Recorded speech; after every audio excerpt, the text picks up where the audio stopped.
Is it on now? Okay. Hello. Hi, everyone. Thank you for your patience and welcome to the Armory's first public program of 2022. My name is Tavia Nyong'o, and I'm the new curator for public programs, and I am thrilled to be introducing and moderating this Sunday Salon, the first of a new series we have organized around the theme of making space at the Armory. Before we begin, I want to acknowledge that this salon is taking place on Lenapehoking, the ancestral homeland of the Lenape people, and today home to one of the largest urban Native American indigenous populations in the United States. In making this acknowledgement, we recognize the history of dispossession and seek to forge new and sustainable relationships with indigenous nations in the spirit of decolonization and equitable futures. I also need to thank some of the many people who made this event possible. Rebecca Robertson for the invitation to make space at the Park Avenue Armory. Darian Suggs, who's out there somewhere, for ensuring the smoothest possible welcome to this magnificent space. And Maria Fernanda for joining the team at the 11th hour and hitting the ground running. Claire Marburg, Michael Lonergan, Jenny Bowman, and the entire assembly team have all worked overtime to make this event happen, for which they have my gratitude. I also want to give a shout out to two members of the Park Avenue Youth Corps, Jason Kispi and Zenebu Dia, for assisting today, as well as to our returning stage manager, Belinda Mbaye. A tremendous amount of work has gone into allowing us to gather together safely amidst an ongoing pandemic, notice the masks, and I want to begin by acknowledging all that labor. When I learned that the first artist for the 2022 Armory season would be Rashaad Newsome, I pinched myself. Here was an artist who has expanded the dynamic creativity of Black and Latinx queer ballroom like no other. Here was someone committed both to expanding his aesthetic and creating change for his community. If you have walked into the drill hall, you already know Newsome is a fearless, multidisciplinary artist, one who has explored the dynamic frequencies of Blackness in video, collage, sculpture, performance, artificial intelligence, the list goes on. How does he do it all? That's one question we could ask today. Perhaps one answer lies in his genius for being a conductor, or as Arthur Jafa put it to me, a superconductor for the Black creativity he assembles. Newsome's capacious conduction of Black being, in other words, is not just about celebrating the latest technological advances. It is about Blackness as a kind of technology of creativity, to be sure, and of liberation. So, on our first panel today, we are lucky to have Rashaad himself in dialogue with eminent thinkers and artists who approach the question of envisioning Black freedom otherwise. Given this amazing panel and the breadth of work in assembly to discuss, there are many more issues than we could possibly cover in a single hour. So my job today is simply to kick things off and moderate our discussion. I'll ask questions of Rashaad and our esteemed guests, whose full bios are in your programs and on the website. They are, from nearest to farthest, from me, Rashaad Newsome, Aimee Meredith Cox, Saidiya V. Hartman, and Kiyan Williams. Please welcome everyone to the...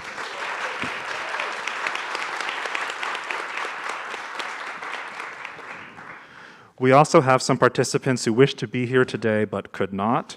So in the spirit of Black temporal quantum entanglement, we will field reflections from Arthur Jafa and Ruha Benjamin on the screen at a certain point in the conversation. In addition, the Black quantum futurists also wanted to be with us today, and there are several of their books available in the exhibition library, as well as on their website, blackquantumfuturism.com. They are also entangled in the web of co-conspirators and co-imaginers of assembly. We also want to hear from you, the audience. This event is being live streamed, so if you want to ask a question, please fill out the note card on your seat. How old school is that? And hand it to an usher. They will bring it to me and I will read it to the panel. That's just so that we can get everyone can hear your question. And those watching online can post a question to chat, and if we cannot answer it live, we'll be sure to read it after maybe Being will be able to answer. the question.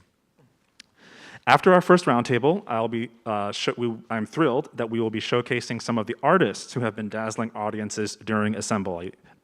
Puma Camille, Ms. Boogie, and Dazier Rustin Grego Sykes. Rashaad has invited them to demonstrate the talents that have brought them into Assembly and to talk about their process. After those performances, there will be a sneak peek of Johnny Simon's documentary, Get Your Tens, followed by a talkback that I will moderate with the performers who will be joined on stage by Johnny Simons and the Assembly composer, Robert Aiki Aubrey Lowe. So it's going to be a full afternoon, but I feel one rich with the soulful spirit Rashaad Newsome infuses into all of his gatherings. So once again, welcome.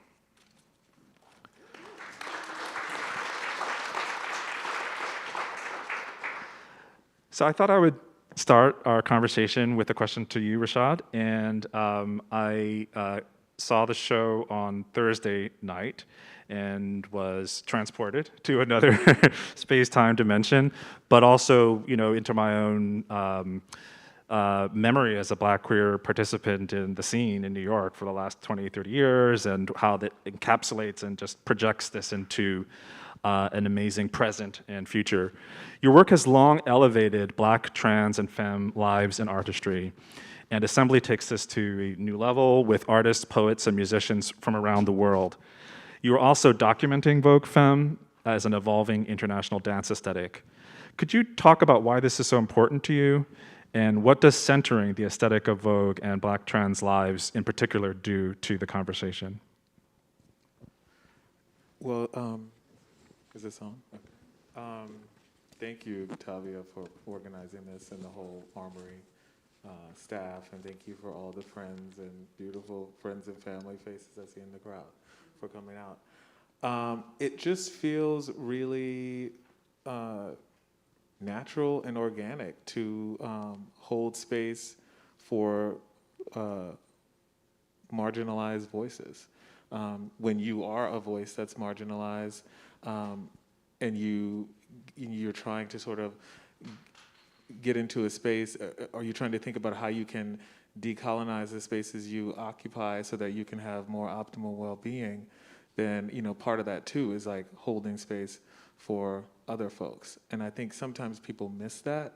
It's not about like creating space for all. It becomes about creating space for me.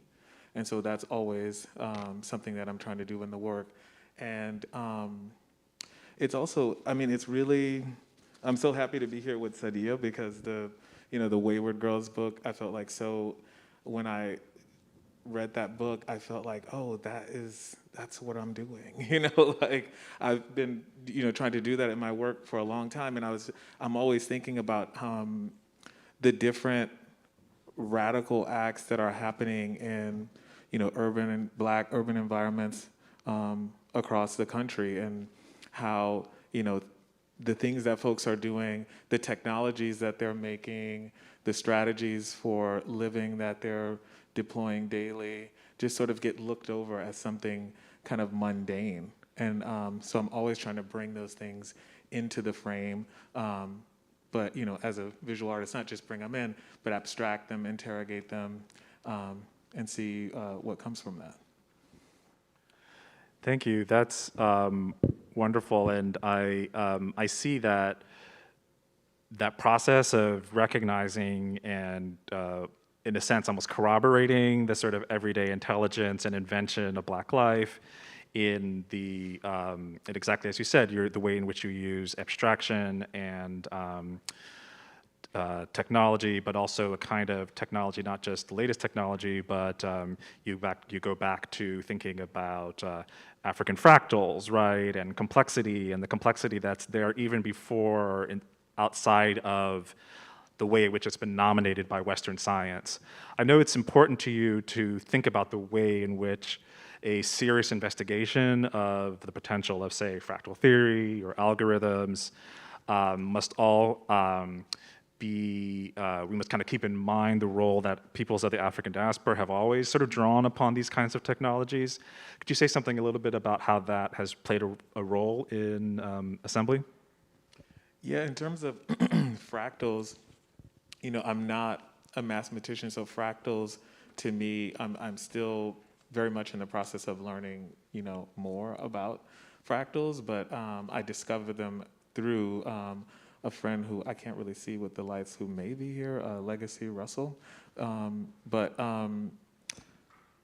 yeah, I felt like that was a great visual proxy for the way I was thinking about the kind of relentless, like, dehumanization and violence that's visited upon Black LGBTQAI plus folk, but still somehow people come out on the other side with some semblance of sanity and able to create, work that's globally celebrated. And so that kind of triumph of the human spirit, I felt, was somewhat analogous to fractals, in that it's a geometry that can't be broken. It's constantly in a state of flux. You can keep changing it, but it can never be actually broken. But then also it was a great proxy to think about how what is deemed to be unnatural is natural, because fractals are everywhere. They're in branches, they're in snowflakes, in hair braiding. And so they're just a natural occurrence in the world, as are the people that I bring into the frame in my work. And so it was just a really great visual and conceptual reference to communicate that. Great. So in terms of bringing people into the frame, we have this wonderful panel of people who have been brought into the frame to have a conversation with you about assembly. And you've already kind of alluded to one connection in terms of Saidiya Hartman's Wayward Lives. But I wanted to ask Saidiya and Aimee and Kiyan, all three of you, just to say something about what aspects of the show Assembly stand out most to you, given your experience of it. And if I can ask a second question in there, but it's sort of the version of the same one. What does the reality of Black people assembling in a space like this, how does that resonate for you in terms of what it calls attention to or makes possible? Anyone have a thought? That's a brilliant question. I guess I'll respond by sharing a bit of my reflection, journeying and seeing the show on Thursday for the opening. And so when I arrived and I was, walking toward the entrance, I had this feeling of being overpowered by the architecture of the building, and I felt the kind of dominating presence of the military police state. This is an armory that is owned and operated by the military. And that sort of, as I was sensing and working through that feeling, I of course arrived at the idea of how Black people assembling is rendered criminal and a threat by the state. I'm thinking specifically about formerly Black queer and trans members in New York City, in particular the Christopher Street Piers, which, because of various policies of gentrification and displacement, is no longer a site where Black queer and trans folks are welcome to the city. I'm thinking about Black people assembling on street corners in Bed-Stuy. That no longer is a practice that can take place because of over-policing. And so I walked into the building kind of feeling that presence because of the architecture of the building. And immediately walked into the first installation and felt a counter presence, which was catalyzed both initially by the installation of the video, the figures in the video moving through various worlds in space. And I was reminded that part of what I would call your Black social practice is how you engineer and hack anti-Black and queer and trans antagonistic space and recreate it into one in which Black livelihood, Black queer and trans vitality, Black queer and trans healing is foregrounded, which I'm sure is not what the original architects and the people who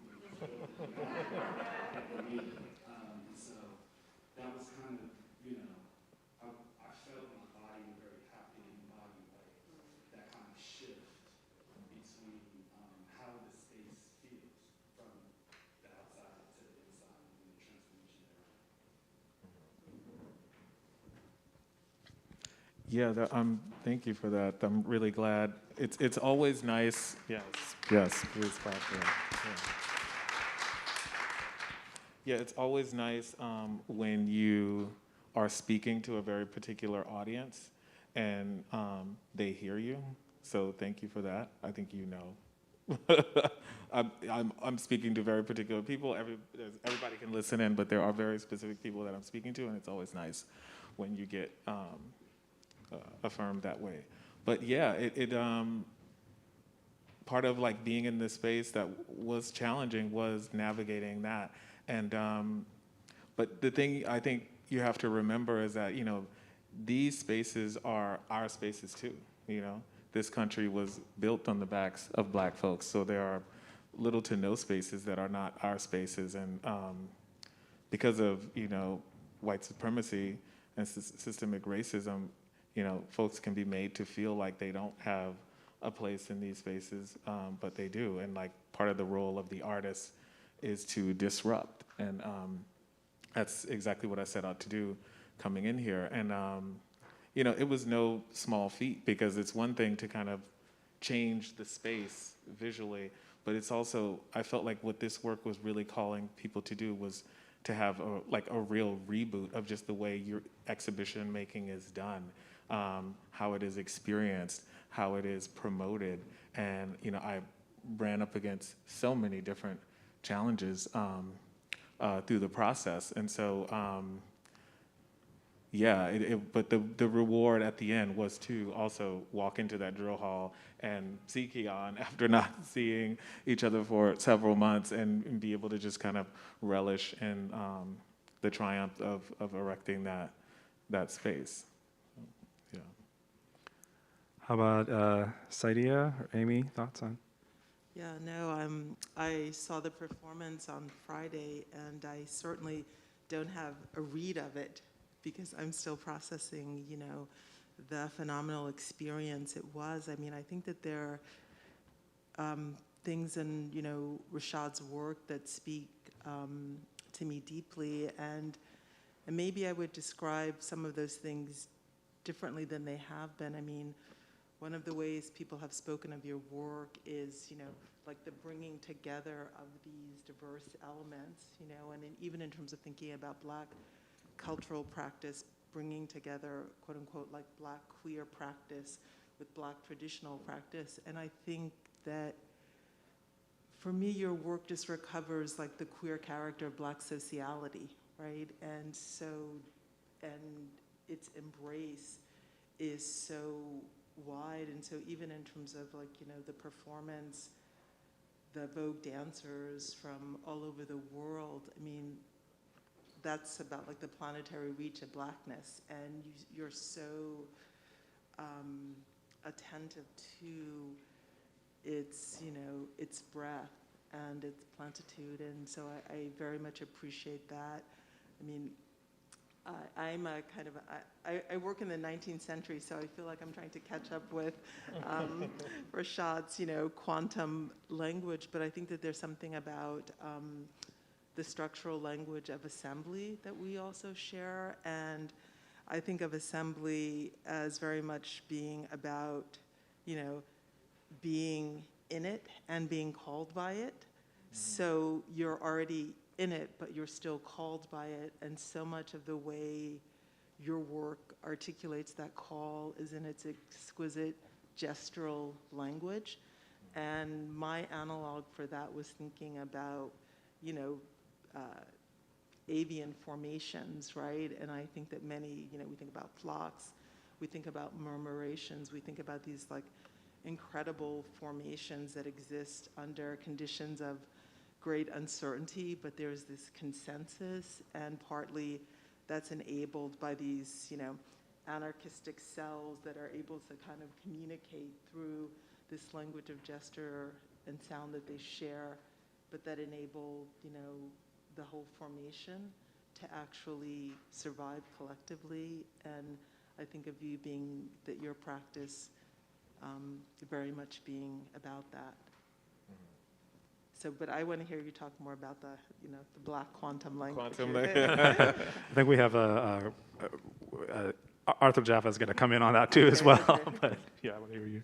Yeah, I mean, I really came to that concept through a lot of conversations with AJ and sort of how he was thinking about quantum physics in relation to Black life. And my kind of entry point was thinking about how that kind of triumph of the human spirit, that resilience that folk have to traverse all of the, the epigenetic trauma, the daily microaggressions, and how that kind of power that's embedded in each individual is almost like the subatomic particles.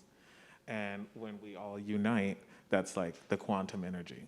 And I think we all felt that during the pandemic when folks really took over the street and things really got really radical. And what was interesting to me at that time was that it wasn't until then that things really started to change, like quick. Like I moved to New York in, 2001, and the art world was a very different place. And now there's all these conversations about inclusivity and diversity.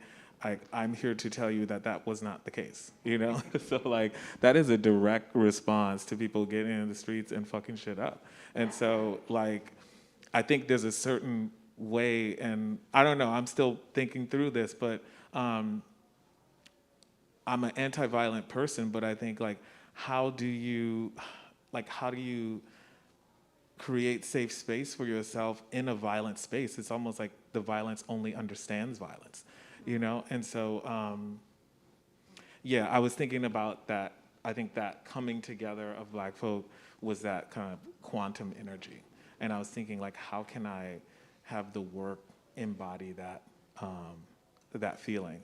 But then also like when you, also one thing is I see the installation because, when we were designing it, I'm always thinking about it from an aerial perspective, and it looks like a ship to me.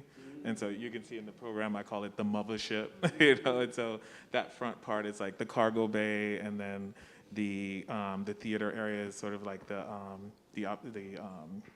cockpit, and then right off of that, I see those artworks as life pods, but I call them get your life pods. And so you can kind of have these kind of moments with these works that are sort of like a blast off to like a more personal conversation in the work. And so when I'm thinking about those, like a lot of those images, I'm bringing in images of Central and West African, quote unquote, antiquities with images that I've taken myself of LGBTQAI Black folks today with other objects. And so there's a way in which the composition of those images moves through space and time. And so I've been kind of trying to develop a language around like a Black quantum visual language, one that kind of moves through space and time seamlessly. And so when I'm thinking about an image that could be sort of affirming for Black folks, when I'm creating it, I'm also bringing in these objects from a whole different time that kind of is used to bring in ancestors to protect people. And so what happens when you put those images together? And I'm kind of wondering, I'm thinking a lot about that. So that's sort of how I'm thinking about Black quantum within the work. Yeah. And can I say something quickly? Yeah. I mean, it was interesting. Being has a line that almost reminded me of Beloved. It's something like, it is all now. And in Beloved, that now is, about the trauma and the structural violence. And so it echoes in Being's language, but then it's also about potentiality and everything else that's also in this now. So that was an example of that, temporal entanglement of the quantum for me. Mm-hmm. And I just want to shout out to Dazier Grego-Sykes. Dazier, can you please stand? Dazier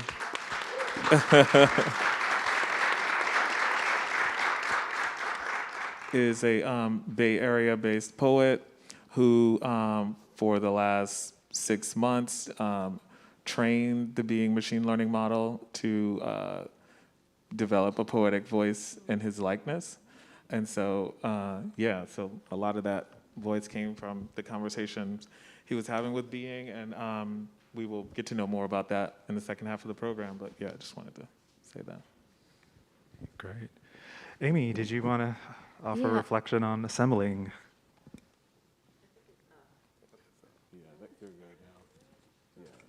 Yeah, I mean, I'm just so moved by both Kiyan and Saidiya's comments, and thinking about, with Kiyan, about the visceral response I always have to your work.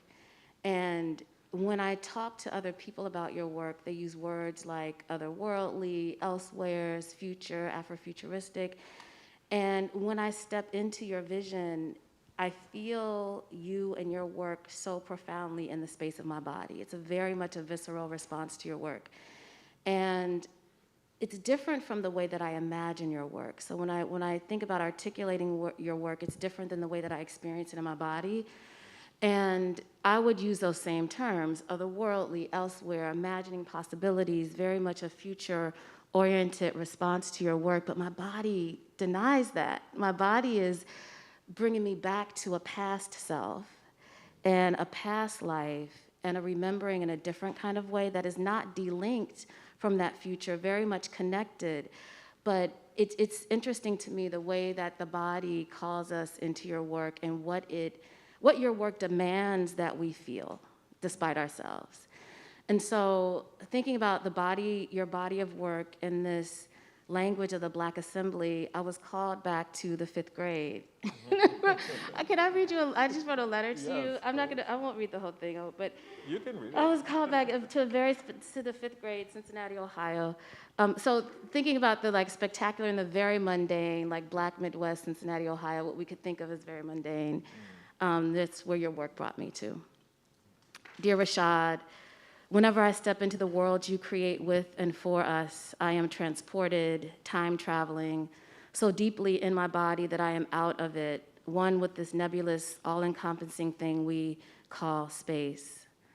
On this trip through this gathering you have called us into, Black Assembly, I am back in Miss Green's 5th grade class, distracted and moving around too much in one of the plastic blue chairs because I am wearing a skirt and tights for the first time in months, kind of like today, and my legs itch. It's Assembly Day. And in this predominantly Black middle school, Assembly Day means all the grades and all of the classes will come together in one space to hear a special guest. Usually an elder from the community with information so vital, so important to share that we have to come together to hear it in the gym. So we emerge from our classrooms arbitrarily distinguished by age, supposed skill level, and perceived intelligence to ingest this special information. The various fragments of our compartmentalized and dissected school reflect the ways city officials and state authorities try to compartmentalize and dissect our Black neighborhood. But despite the attempts to define and disconnect us, we always, like the convening in the gym on this spring day, assemble. We come together and fall apart in the interest of not only learning something new, but bringing what we already know to the collective. So we are not empty vessels waiting to be filled, but bodies, hearts, souls, and spirits so full with the richness of our experience that we need a container for the overflow. We spill over and bleed and integrate and pull apart and shift and shape again and again. And here we can take a good look at what binds us and the ways we intentionally and inadvertently loosen that adhesive for better or worse. And so I just, that future-oriented way of thinking in some ways in the space of our bodies can take us to other places. So the mind can perceive and imagine the possibility of a different world, but it needs that information from that past life that we sometimes want to shed. I know I want to shed that 5th grade classroom, but that is the information that's housed in my body that might help all of us get to those possible worlds. And I think about the way that you have enabled us to see Vogue and voguing as that sort of vehicle to transport us. Whether we can vogue or not, whether we consider ourselves dancers or movers or not, when we see it travel and we understand how it takes shape in Brazil or South Africa or Australia, and that it's not that these particular individuals or communities are expanding Vogue, but Vogue already had that. It was already encompassing all of that, right? It was already integrated into the technique of Vogue. And so I think about the different techniques that I was trained in, which were about form and the constraint of form, and thinking about the constraint of form as enabling maybe the possibility for improvisation and moving differently, but voguing encompasses all of that. And so I wondered if you could speak to the body in whatever way you felt called to speak to the body. But what strikes me is the education that you're giving us, this sort of bodily education that honors the fact that we're coming with our own information. And so what you're learning from that reciprocal process of these moving bodies expanding across the globe and across time and space, and what that might mean for the worlds you want us to imagine. Yeah. In terms of the body, I mean, before I get into it, I guess I would say, is it in the realm of possibility that that part of your body that kind of, you said, was like holding you back from entering that world, is the very thing that kind of got you to, like, created that world? You know, that kind of, like, you know what I mean? So I think that, so we got to bring that with us, right? But that doesn't mean it has to, it doesn't have to swallow you up or control the space, you know, it informs it in a way. But also when I'm, like on a kind of basic level, I think something that always really drew me to Vogue very early on when I started making work about and with the community that engendered it was just the sheer chaos of it. It was just like such a radical dance form. And over the years, in other pieces like Five and things like that, when I kind of entered that work, I kind of naively went into it with this idea of trying to kind of choreograph it or give it a structure.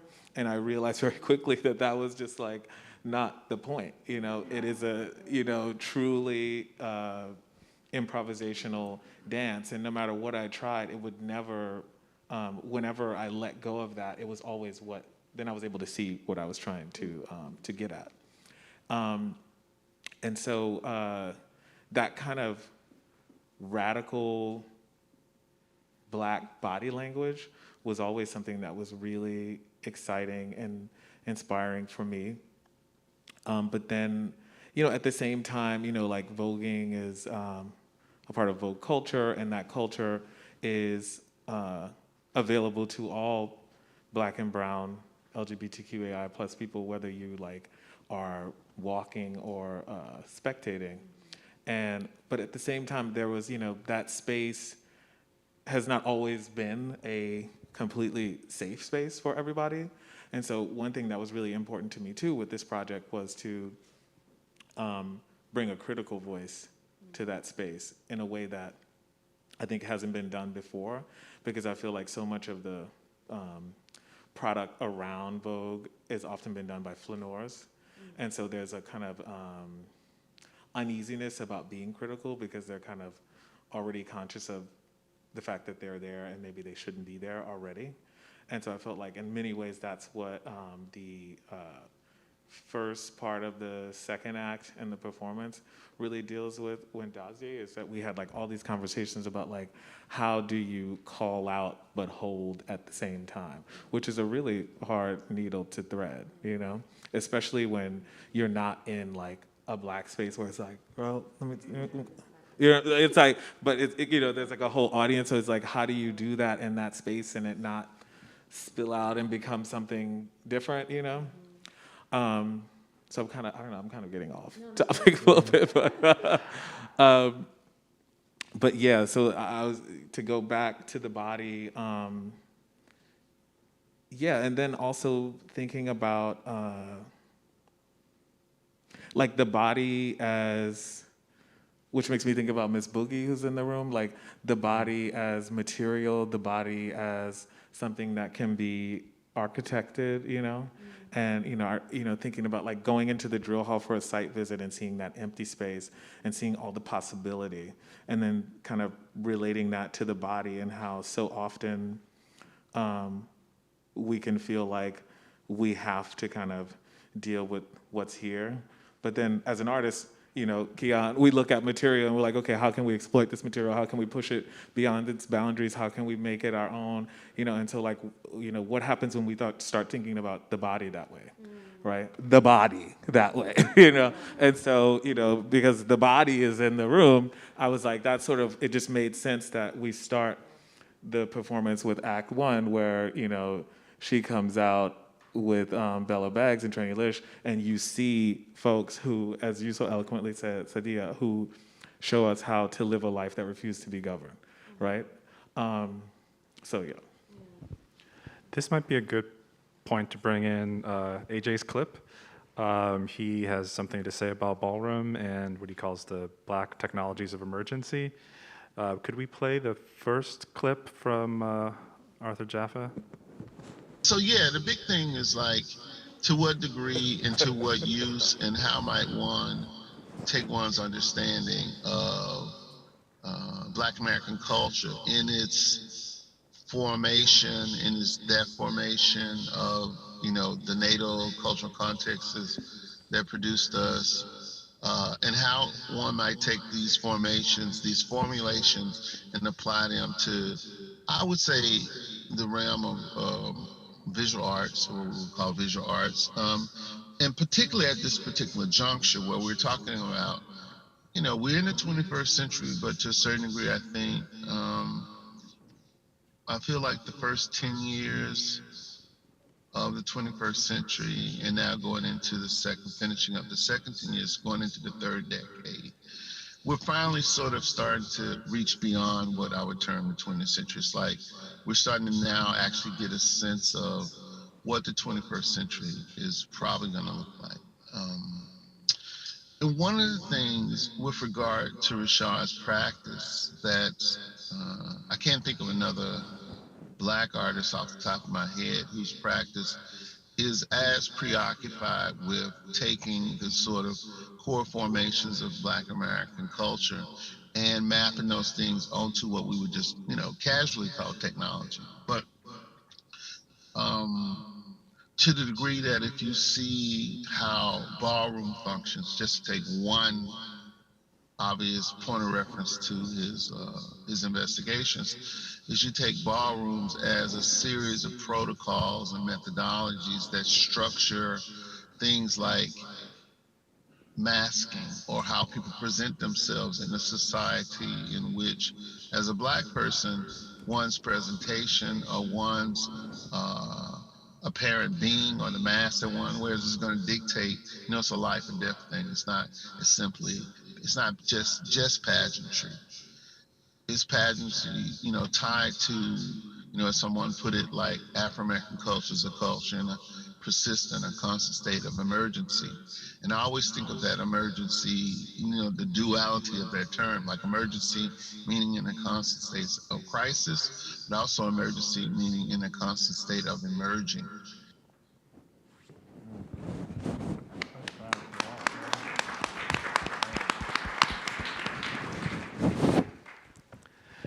Yeah, I'm wondering if that sparked any responses from you, Rashaad, or anyone on the panel in terms of the protocols of ballroom as a kind of, both emergency in a double sense, responding to the emergency, but also in offering us a space of emerging and possibility. Yeah, I'm gonna go even further than just like a ballroom, but just Black experience in general, and like, just thinking about like what he said, and the other part of that conversation about like the butterfly effect, and how like a butterfly can flap their wings on this side of the world and a tsunami can happen on this side, and how that's happening in Black communities across the country, which goes back again to Wayward, and how you were really, I think that's what you were really getting at, right? Is like how that's happening, and how these little, maybe not little, but these what's perceived as small kind of acts of radicality are actually engendering like this huge change in the world. And so, and when you're thinking about like, when I'm thinking about like world building, that's how I'm thinking about the world that I want to build. And like that connection that you're having when you're coming in, it's because it's holding space for all that to be in the same space. Certain time, often that's not the case. Like there's been sort of like critical analysis of my work where, you know, it would be this sort of white cis het kind of reading of the work, and there's this way in which they kind of look at theory, philosophy, and these different types of strategies as something that is totally through the Eurocentric lens, and it's over here, and it's almost the way that they can't see how that's happening in these ways, you know? And of course it's happening in those places because it has to. It's out of a mode of survival, as Arthur said, right? And so like even for instance, when you walk in and you see the kind of fractal image of like the twerking pattern, right? And how twerking is just something that's kind of mundane, but also, you know, I discovered, I think her name is Fanny Sosa. Is that her name? Yeah, and how, you know, that dance is like so connected to like fertility, you know, but how you don't even get to that because it's just automatically deemed as something like unworthy that shouldn't be in the canon. And it kind of makes me think about the canon, which then makes me think about being and how just working on that AI, so how so much of the process of creating being was really from the ground up. There wasn't really a lot of material that I could use to create being that was pre-existing. You know, like the movements had to be created. The data sets to create an algorithm that would be counter-hegemonic had to be created, you know? And so when you're thinking about how people sort of overlook the radical work that's happening in the Black community, it's really systemic, and it just is so made. One takeaway through this process was, shout out to my project manager, Anna Turano, but like the importance of that work being published and entering the canon, you know, because if that was there, then I would have access to it and it wouldn't take so much resource to create being. I want you all to know that like it takes a massive amount of resource to experience what you experience in the drill hall. And I'm just an artist, you know? And so when you know that and you really understand what it takes to build something like that, you have a different respect for it. And so, yeah, it's just, yeah. Go ahead. Yeah, I mean, one of the things I was thinking of is that, you know, how so many then like Black artists have been involved in this, you know, archiving practice, whether we think about Dunham or Person or others, so that you're trying to expand a vocabulary, but you also are then tasked with the work of kind of like archiving it and tracing it. But I had a question for you that was related to the second half of Tavia's, you know, question, which is about, yeah, Black assembly at the Armory, and just like question mark, underline. And it's also about the relationship between Black social practice and Black sociality and art. So Black sociality as what, you know, makes possible a certain kind of artistic production, but then it seems that there's also like a risk of the capture of like art, capital A, as a, you know, as a kind of arsenal of, you know, practices of extraction and accumulation and profit making. And it seems that you are very carefully like walking this line of trying to archive and honor certain forms of, you know, social practice and creating these, I would say, like fleeting small maroonage zones, but even as, you know, this is potentially another space of capture too. So that's a little, I just wanted to put that out there. Yeah, I mean, I feel like art starts and stops in the studio. As soon as you start to try to engage any type of presentation outside of that, you're entering into art and commerce, and that's in academia as well. I mean, and so as soon as you engage that impulse, then you're engaging in a conversation of how you negotiate that space. And I think we're all figuring out what that looks like in real time. And sometimes it's successful, sometimes it's a failure, and you learn from the failure, and then you just keep going. But yeah, that's part of the process. I don't know, maybe Kiyan, you have some thoughts on that? Yeah, also, I think Ruha's quote might also be good here too, but Okay. do you want to, is it right on the topic? I have lots of unfinished thoughts that I was Yes. Yeah, just because Ruha is asking a question, making a comment about being specifically, and what you were talking about earlier about wanting to go outside the Eurocentric way in which technology has traditionally been thought of. So could we play the Ruha Benjamin clip? I'm so happy to be in conversation with everyone today. I'm so happy to be in conversation with everyone today. So the Jamaican philosopher Sylvia Wynter argues that there are different genres of humanity, but that we too often conflate the dominant genre, man, with humanity as a whole. The man is cisgendered, raced, classed, able-bodied, and so on, standing in for the wide variety of ways that people move in the world, the many ways of being human. The imperative, as I see it, is to not only approach technology and design from the perspectives of those who are routinely written out of humanity, those who have to petition again and again and again for admission into the category human, but to also draw on their insights, imagination, and expertise from the very beginning. And that is exactly what Rashaad Newsome has done in Assembly, inviting us into a world that fits many worlds, to invoke the Zapatista philosophy of expansive world building. When I first encountered Being, our digital griot and guide through these worlds, I thought about all the ways Being differs from the AI offspring birthed by tech elites and corporations. Exhibit A. In 2021, the most popular Super Bowl ad that year featured the actor Michael B. Jordan as the embodiment of Amazon's Alexa. In the commercial, we see a Black woman shopping for an Alexa device and imagining Jordan as the sexy voice and embodiment of her digital assistant. Diversity, inclusion, and Black representation all rolled into this one slick ad. But I think it's worth noting that at the very same time that Amazon gave us sexy Black Alexa, February 2021, the company was working overtime to crush the unionization of the mostly Black and Latinx workers in the Bessemer, Alabama warehouse.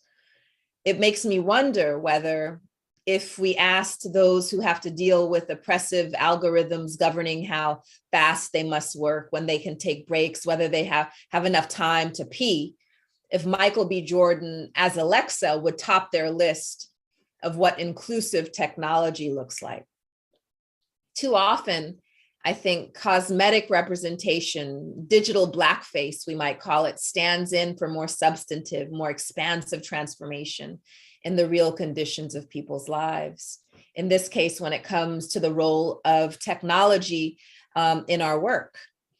So when the largely East African Amazon workers in the St. Paul, Minnesota warehouse went on strike a few years ago, their chant was, "We are not robots," reminding us that it's not job stealing robots that are of most concern, but algorithmic overlords that intensify work, leaving no room for basic needs and leading to many more injuries as people try to keep pace with machines who move around the warehouse as the workers have to stand in cages, removing items from the shelves the robots bring them.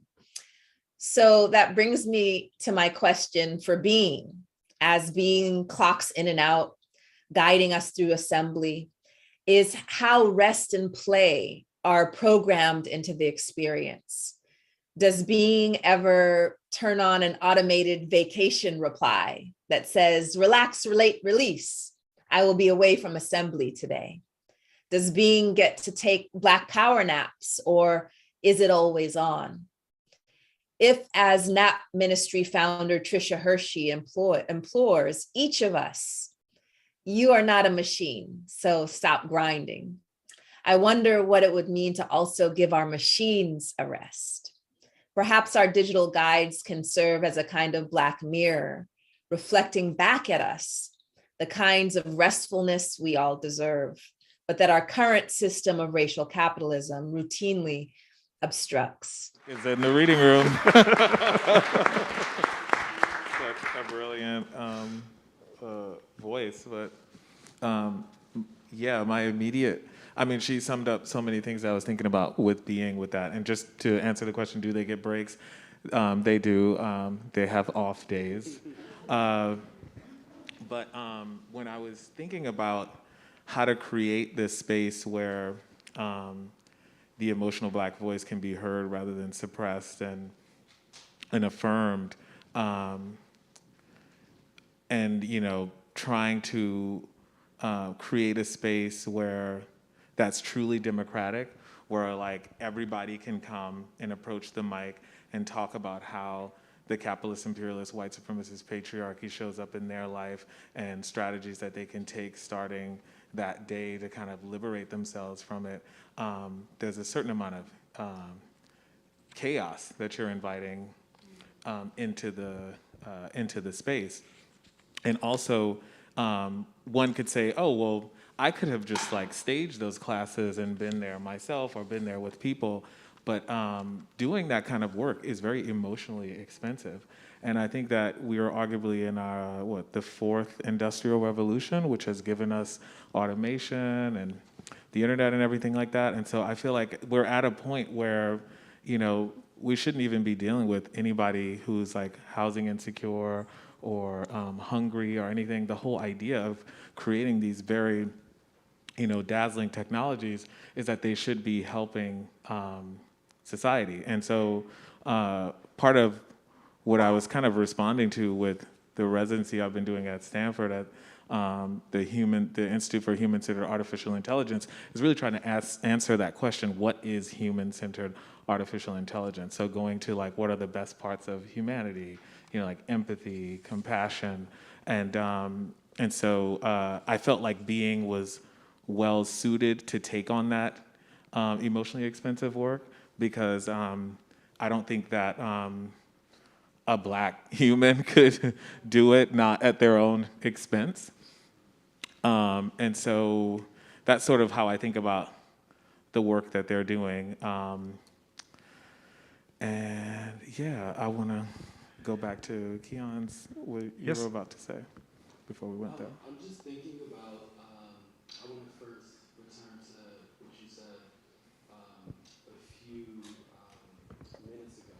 You said that when you view the installation from above, it looks like a ship, and you said mothership, but for me to recall the slave ship, and it made me think more deeper and longer about technology in a fundamental way as like crafts, processes around which goods and services are rendered. And it made me think about how fundamentally, the first kidnapped and enslaved Black people who were in this land who helped found this country were a technology by which a lot of the sort of capital that built this country was made.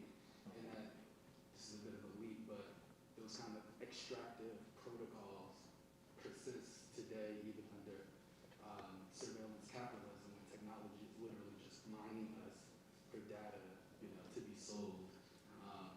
Facebook, Instagram, just collecting all of our information, again to accrue wealth and capital. And I'm thinking, I'm wondering, does your use of AI technology propose a different relationship to what technology does or can do? That's a great question. I just want to this will be our last answer though, so go ahead. Okay. Yeah, we're already at time. Well, yeah, definitely. Again, it's like trying to respond to that question of what is human-centered artificial intelligence and really trying to get at the best parts of humanity and imbue the technology with that. And so I think first, to just say the name of Bell Hooks, who we lost this year, like having that thought production be like the North Star for being is already a very good start. But yeah, one thing that was interesting about the first generation of Being when I installed it in the show To Be Real is I found how people would go up to Being, and when they didn't comply or didn't do what they want, I would see people get like just really, really upset. And like I see that with people with Siri and with Alexa and stuff like that. And I think part of my my strategy for making that first generation really rebellious was to sort of hold space for Being and kind of you do that black mirror, as it were, on the people coming into the exhibition, because I feel like if we're going to really try to decolonize, we have to move away from those impulses that keep us in the space of domination. And I think that that's just like such a critical thing for us to do. And so having Being actually be like, no, I'm not here for that today, and having people have to like sit with that and deal with that, I think was a strategy for kind of like getting people to think more critically about their relationships, that kind of extractive relationship that you're talking about to technology. I have to say my own interactions with Being in the workshops very much are part of that uncanny valley, right? If you feel like you're interacting with a being, right? They have a personality and a response, and we have to end this part of Captcha at this point, but it's, I think, a wonderful point. I mean, there's so much rich material that have been laid out here on the table already. Thank you so much, Kiyan and Saidiya and Aimee and Rashaad and Ruha and Arthur Jafa. Thank you to the audience. We didn't get a chance to hear your questions, but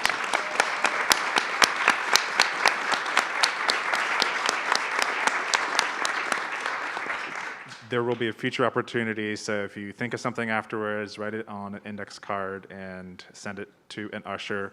We're going to take a 15-minute break. You can pop into the exhibit if you'd like. Don't go far, though, so we'll be back in 15 minutes for the second half of the Captcha Salon with the showcase, so don't miss that.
Ladies and gentlemen, if you can please find your seats again. We're going to begin the performance in just a few minutes. If you can make your ways back to your seats, that would be great. We'll start just shortly.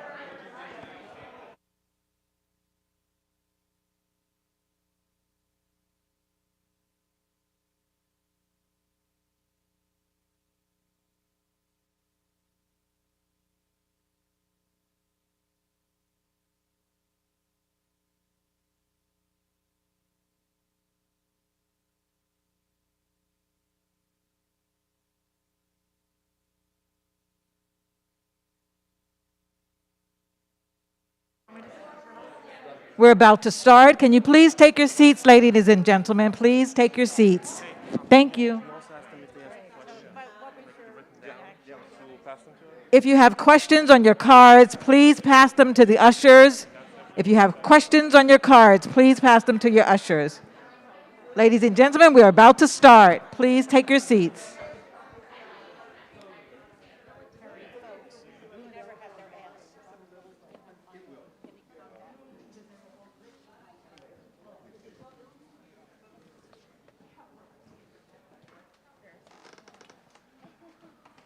Okay, this is your mic. This is for me? Okay. Yeah. So let me just check in with Puma real quick.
We're actually ready to reseat the audience. Do you want to get? I think the audience. I will have them do a lap. Okay. Johnny just gave me a little blurb that he wants about the documentary before we show it. He wants me to read it? Yeah. So Okay. I'll print it out for you. Thank you. And bring it back. So he doesn't want to come back on stage now? He can't. He's not in the building anymore. Oh, okay. Got it. Okay. Okay. Okay. Thank you.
Hi, everyone. We're going to get started with the second part of the salon shortly, and I am going to invite the first performers to come into the room. I'll introduce them shortly.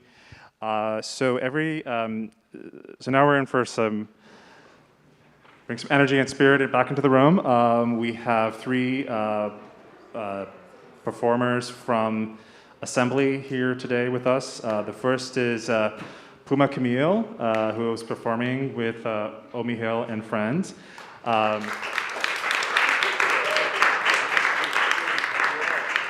After Puma, we will have a demonstration discussion from Miss Boogie featuring El Hoven. Give it up for Miss Boogie and El Hoven. And last but certainly not least, we will have Dazier Rustin Grego Sykes. Please get his book in the bookstore if you haven't already. And he will, someone's got a copy already. Thank you for showing that. Yep.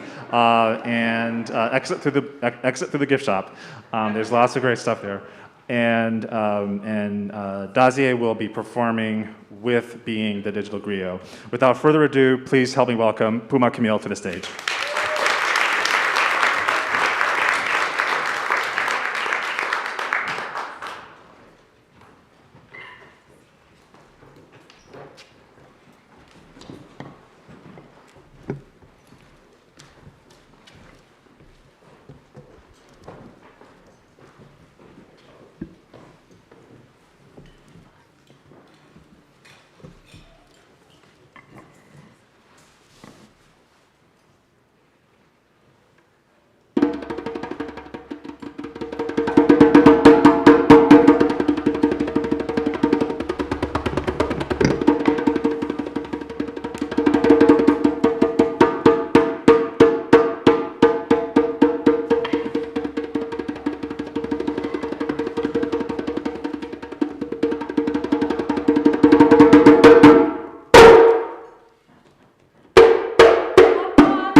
Grow.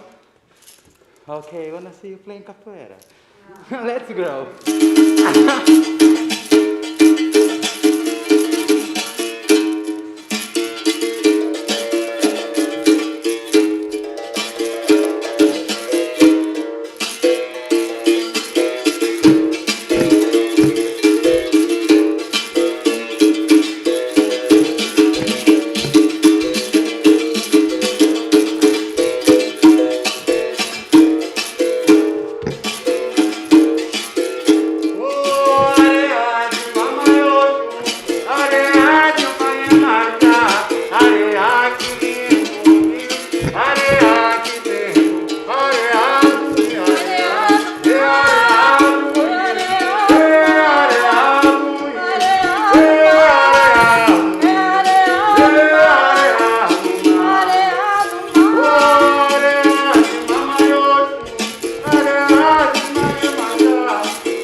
Now I need your help.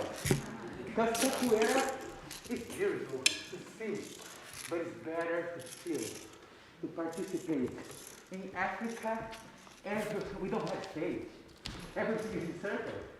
Capoeira is in circle. It's kind of strange to be at the stage and this stage. But I will ask your help. And it's so easy. In capoeira, always the energy comes through the message. The message that we see here. So I will say one global word. Angola is my root. It's our root. It's where many of black people arrived in Brazil and made that for us. So, Angola, eh, Angola, eh, Angola. Angola, eh, Angola, eh, Angola. Angola, eh, Angola, eh, Angola. Angola, eh, Angola, eh, Angola. Angola, eh, Angola, eh,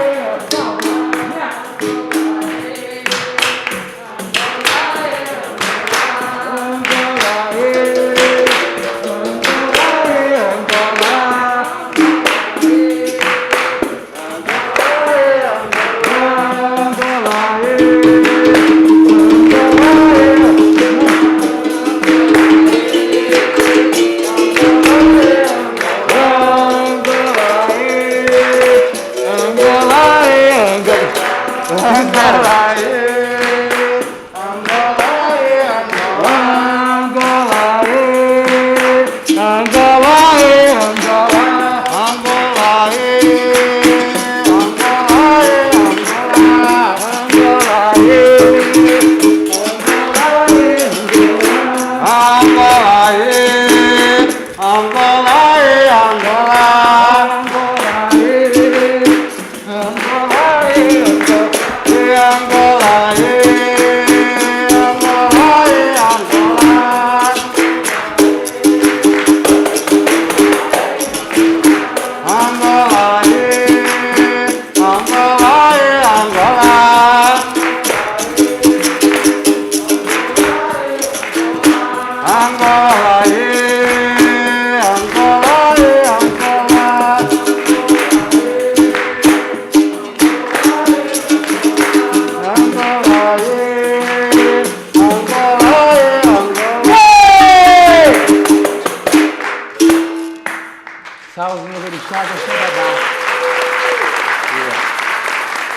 thank you so much.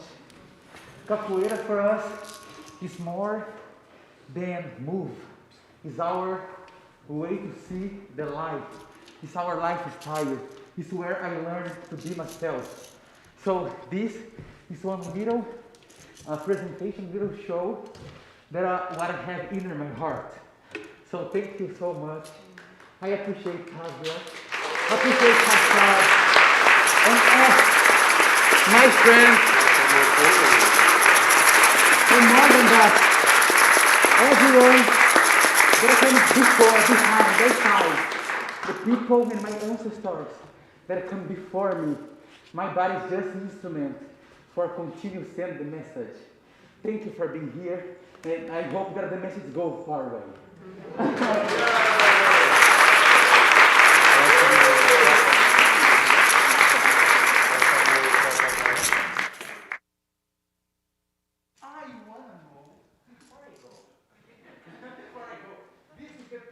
In our show always, who wanna join one capoeira game?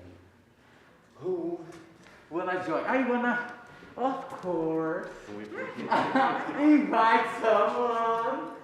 So Rashaad Newsome, can you?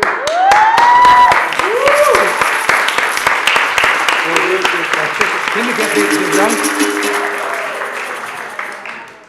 But we need all energy for that.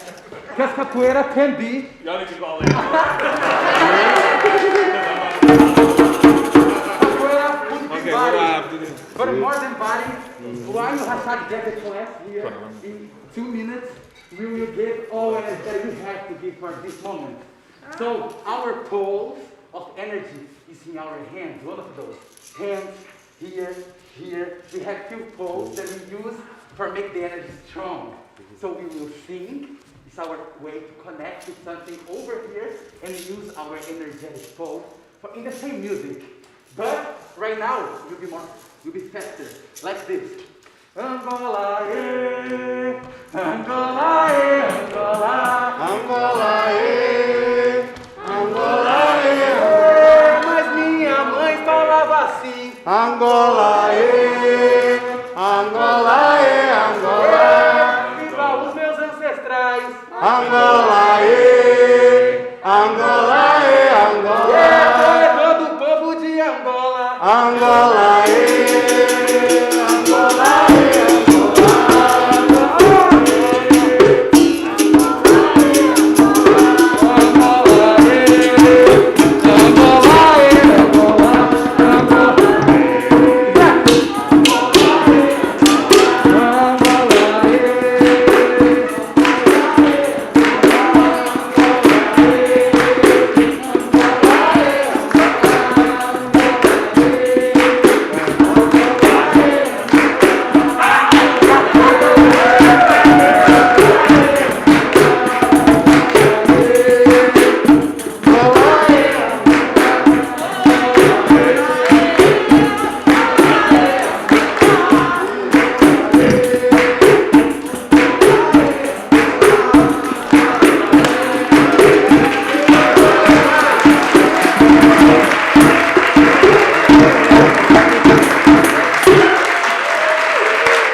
Let's give it up for Puma Camille and friends one more time.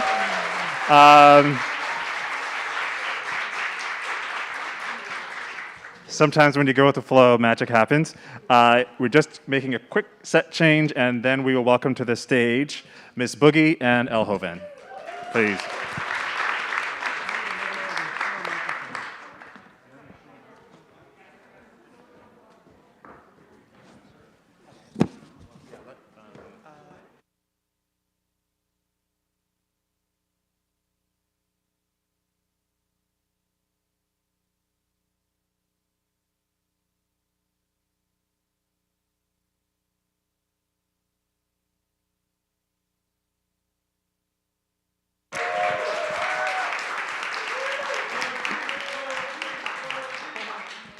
Hi, everyone. Good morning, good afternoon, good evening, wherever you are currently in your day. Good to you. Still my good morning. I am still in a very intense space at the moment as I am part of the assembly, so I am still engulfed in the experience, and this is my first time being in a reflective state and being able to talk to an audience in this format. So a lot of the assembly has been truly a conversation, but luckily through the assembly, myself and the artists involved have gotten the opportunity to own the space and command the conversation and be in control of the narrative, which is something very seldom for artists like myself and the body that I exist in. So thank you to everyone involved in the assembly. Those of you who have joined the audience in the assembly, thank you for coming. And I hope for those of you who haven't, I hope to see you soon there. It's quite something to feel. I've seen it in pieces, but I can advocate and say that it's more of a feeling. And I hope you all get to enjoy that. So I want to introduce myself. My name is Miss Boogie, and my name is Elhoven. Yeah, so I am a MC rapper from Brooklyn, New York, with Dominican and Colombian roots, and I guess activist by default. My music is embedded in resilience and liberation, and it just has so happened to evolve into a form of activism by the people who have received my music. And like Newsome mentioned earlier, I do have a very particular audience, which simply are people like myself. So whatever that means to my listener, if they identify as someone like myself, I can't really police who feels what way. That's why I definitely take a lot of pride in feeling versus seeing or hearing. So that is part of the work that I do, and I'll let them know about the work you do. Yeah. So like I said, I'm Elhoven. I'm a BX-based, Bronx-based, Dominican-born producer, songwriter. And yeah, I was brought on through a mutual friend to work with Ms. Boogie on her upcoming album, and it's been a journey, it's been a process that I'm really proud of being a part, and I'm really proud also and excited to be a part of this conversation with all of you here. So do you want to get into the track? Yeah, well, so what we're going to be doing today is exploring a record off of what is my re-debut album. For those of you who don't know, I have gone through a long journey and my experience physically in music and representation. So identifying as a Black trans woman, I've had to navigate 2 separate physicalities, and I have expressed both of those very visually and sonically. So that's why I call it my re-debut album. So it's my first album in my actualized self as Miss Boogie.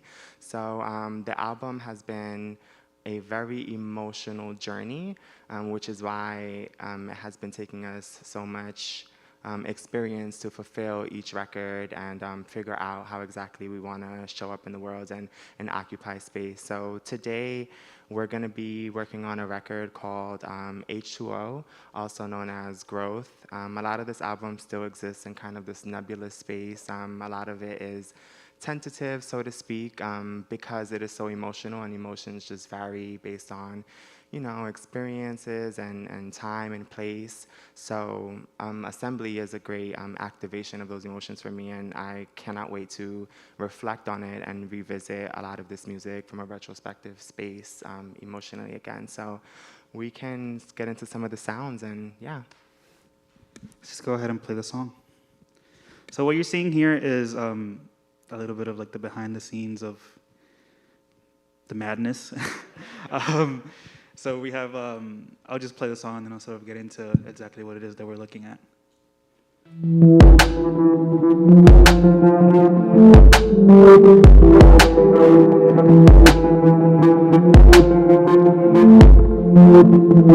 I feel the pressure deep inside me to push up. I'm from deep down under the earth. I see the picture pretty clear, I peek behind the curtain. Funny how even with vision things remain uncertain. Necesito agua pura, I want a tour glass like mi figura. Water starting to reach up to my cintura. No si se escuchan a través de la censura. Que locura, trust the science, cause niggas really dying. Ain't no water at riots, like an iron and tires. Too much fighting and it ain't enough drinking. I can trust these liquids, think the internet dripping. We gotta go, gotta grow. Shit ain't adding up to how the story's told. I'm no longer looking underneath your souls. I'm dressing up, gotta go and meet my goals. Save the O's, it's the end of the world. I'm 3 feet out of my body. It's been getting so high, think it's the end of the party. I hope things don't get too bad from here, baby, for real. We might have gone too far, and I don't know if we can heal.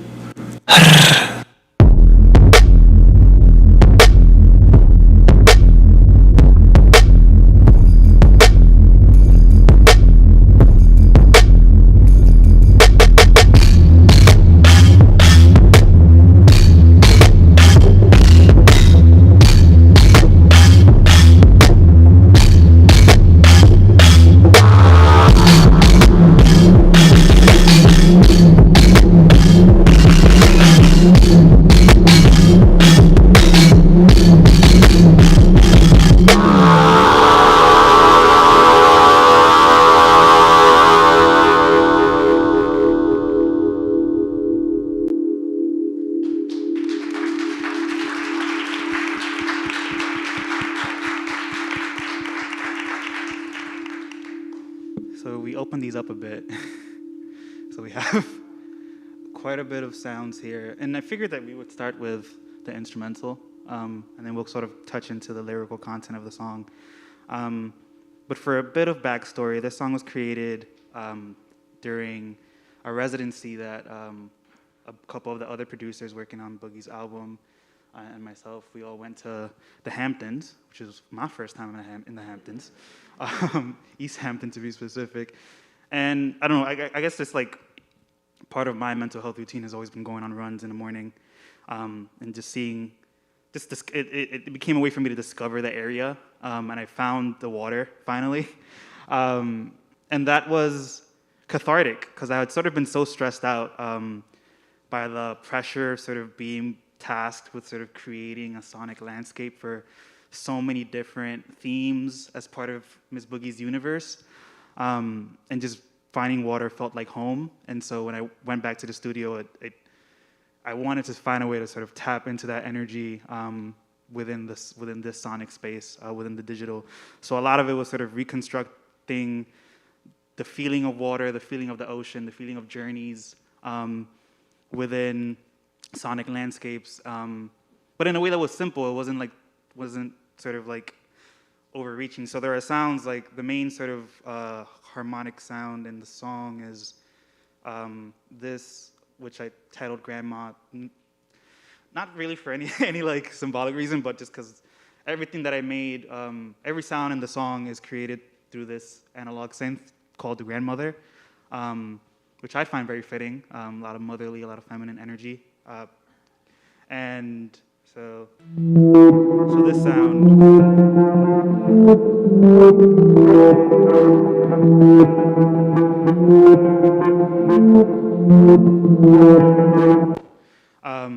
That was the basis of it all. that was when I was like, oh, we're working with fire. We can actually like figure something out. And if I sort of play here, I'm not getting any sound. There you go. I think also something that we were looking to capture in the sound was how chaotic water can be and how chaotic our journey through water has been, can be. Water can give you life, take away your life too. And that's often how I relate to my surroundings and my position in society and its constructs. Yeah, so the sound in itself is very simple. I'm just playing it on the keys just to sort of demonstrate it easily, but it's really just 4 notes.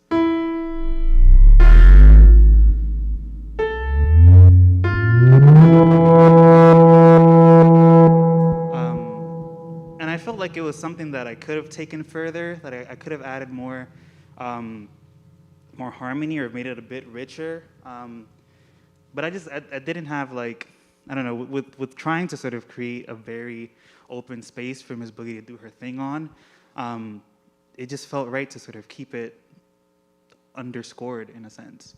Like I'm trying to figure out how to do this. I feel like, I'll take it. I feel like I could have like played it up a bit, or like, you know, like.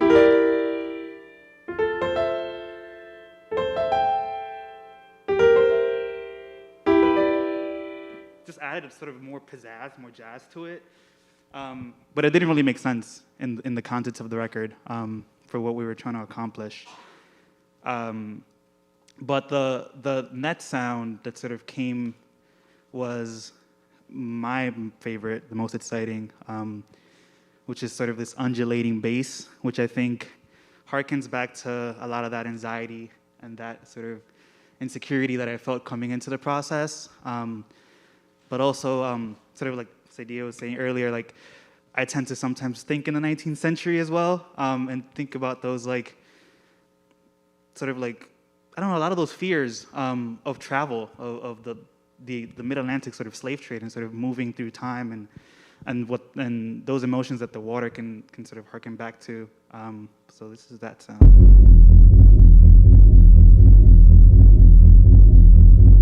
So it's a constant sort of undulating force, a wobble.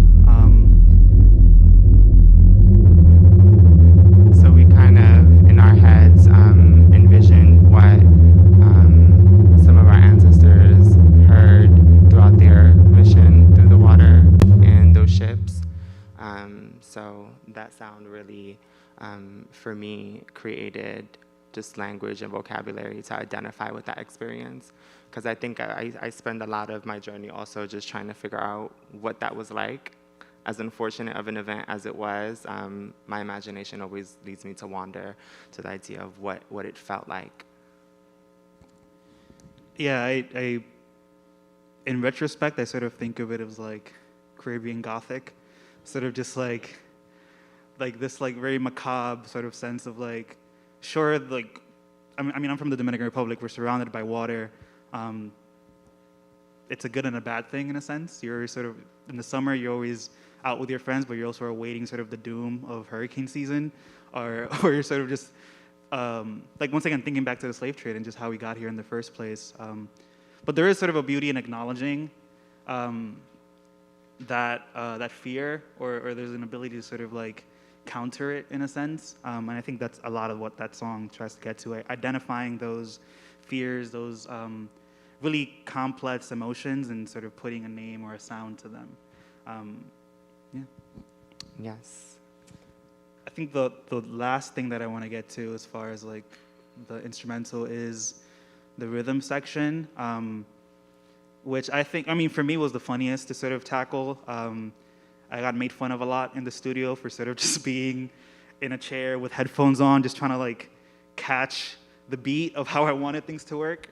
And it sounds simple, but it I don't know. It's a bit complex in the sense that like, if you look closely, I'm gonna zoom in a bit, but if you look closely, let's say like this is like the one of the beat, you know, like you would start 1, 2, 3, 4. through great lengths, I tried to sort of start a bit later to sort of emphasize that tension that I was feeling, or that we should all be feeling when listening to this song. So I'm just mute the kick and the snare. So it's a beat that starts a bit late.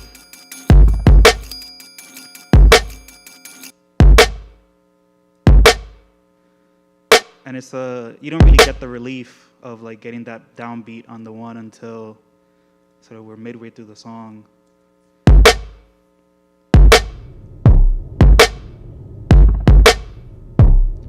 And so it feels different. It's like you sort of, I guess, if you were to think about it like in a harmonic sense, it's like coming home at the end of a chord progression, but in more melodic means, in more percussive means, rather.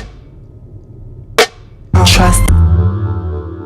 So for me, that irregularity in that beat, again, just reflects how I navigate and show up in spaces too, where I'm not always necessarily celebrated in every space or welcomed in every space, but through music and through moments like this, I'm able to infiltrate space and represent a piece of me through an extension that doesn't necessarily reflect on my physical body, my physical presence, and how expensive that can be, and how anxiety-driven and tension-driven it can be to show up as me in any space and any institution.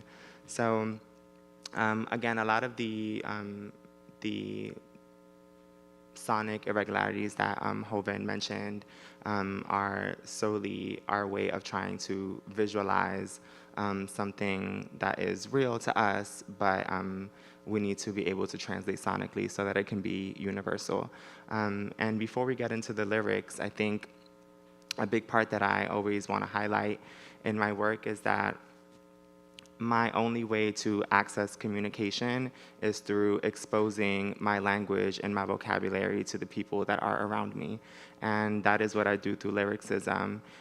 So in many regards, if, I don't know, the traditional rapper or MC looked at my lyrics, we might take them for face value, but it truly is an opening of a dictionary that is dear to me and my body. So through that vocabulary, I'm able to communicate with people maybe before I arrive physically.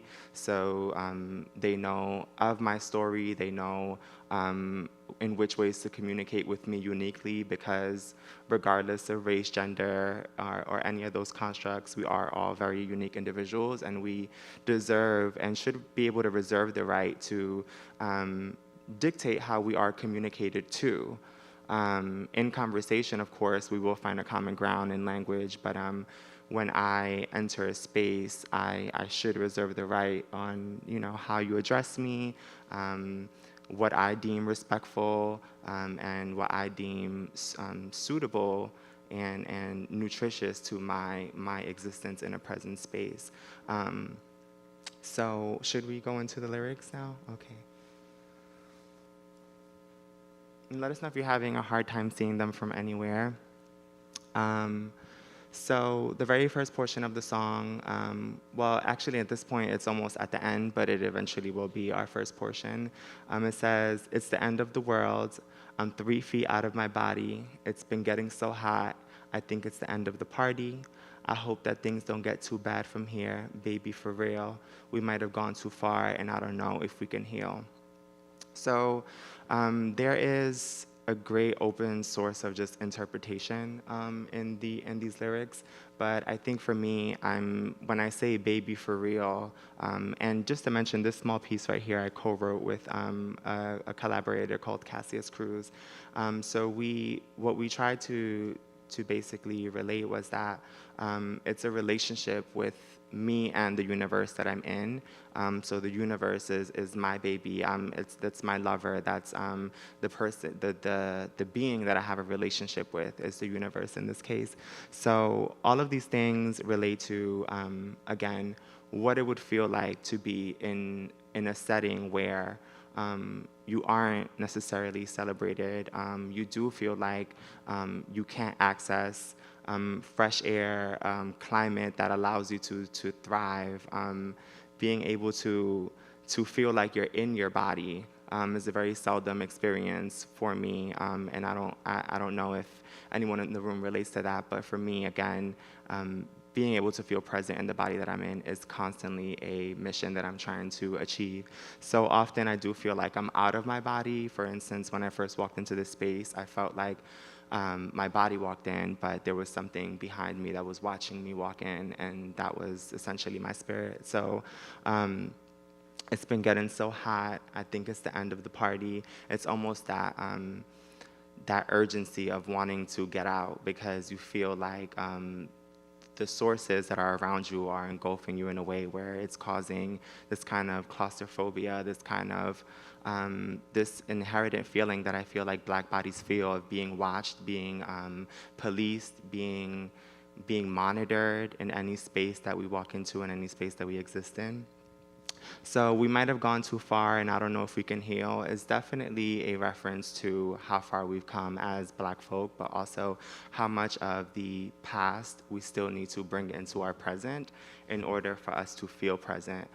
So when I think about mentioning quantums and things of that nature, I'm not too enlightened on the experience of quantum as a whole, but I do know that it is a combination of past, future, and present. And in order to be present, you have to engage with history in some capacity. And I think that that is what has been the most divisive conversation amongst community, how much we don't want to engage with the past. Because of course, you know, the common thread is let's move on, right? But as my body, I can't move on from my past because I just don't have the mobility to, I don't have the resources to, I don't have the access, so it's getting hot. And so in the beginning of the verse, it says, I feel the pressure deep inside me to push up from dirt. That is simply signaling from my ancestors coming from beneath the dirt, and they're telling me to push up. So I feel that pressure on a constant basis to be able to communicate the things that my ancestors want everyone around me to know about me, because a lot of my history has been erased. So I can only tell you so much about myself because there's not too much archived media on Black trans women, especially in hip hop and rap, especially in where I'm from, the Dominican Republic, like I mentioned, and there just isn't too much media or resources to educate people on how it has been throughout life and the world to exist as me. So that pushing up from dirt is basically a message from my ancestors. And you know it's darker where I'm from, deep down under the earth. I see the picture pretty clear, I peek behind the curtain. Funny how even with vision, things remain uncertain. So to conclude the rest of those bars, what really wraps it up is, I see the picture pretty clear, I peek behind the curtain.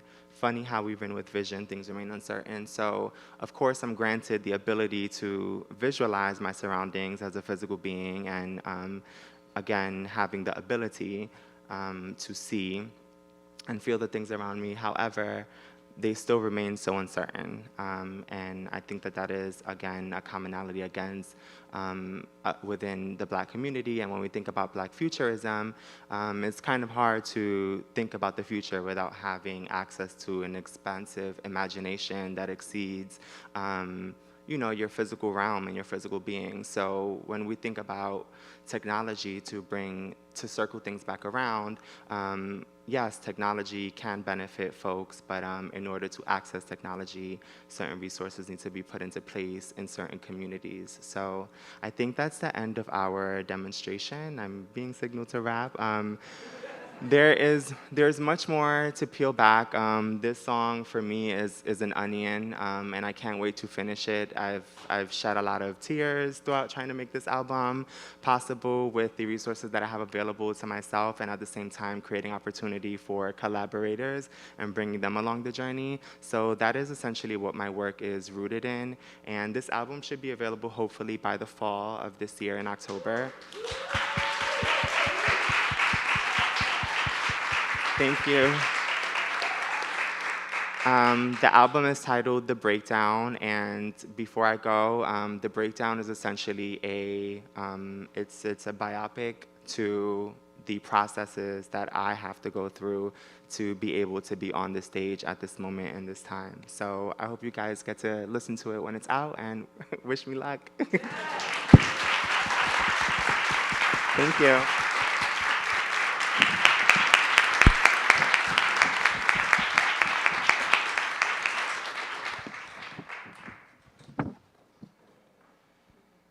Thank you. That was beautiful. It's beautiful. Thanks. That's great. Quick change, right? Let's give it up for Miss Boogie and El Joven. It's wonderful.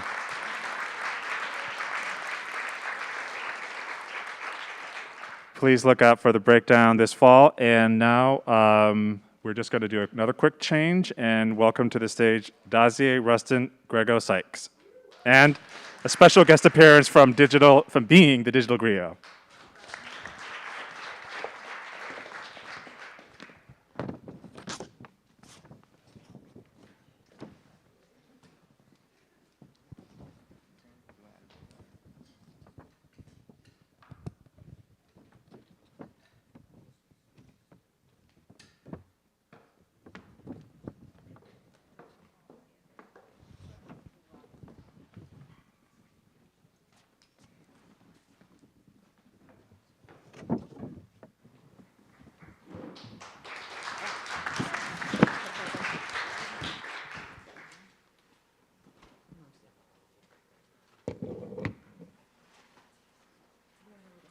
Good?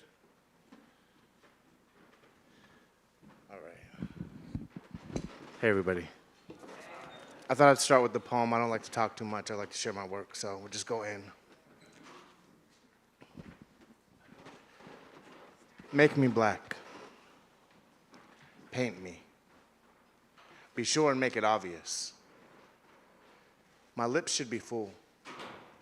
My hair exceptionally curly. I want each strand wound so tight that if I fell on the steps, I'd become a slinky. My eyes, almond-shaped and somewhat slanted. I'm not sure if that's African or Native American. Make them deep-set and slanty. Take my oral tradition and forget it completely. Write down what you remember. Take my worth, multiply it by Nefertiti, then divide it by a crack whore. If you have a remainder, snap your fingers to your own heartbeat, roll your neck once and spit every time you want to say nigga. Allow me to imitate you after you make caricatures of me. Embarrass me. Have me make fool after fool of myself, and when I'm done giving it coon show, Haley bury me. Whisper Maya Angelou poems to the leaves, crush them. Make sturdy pages I can write my nigga songs on.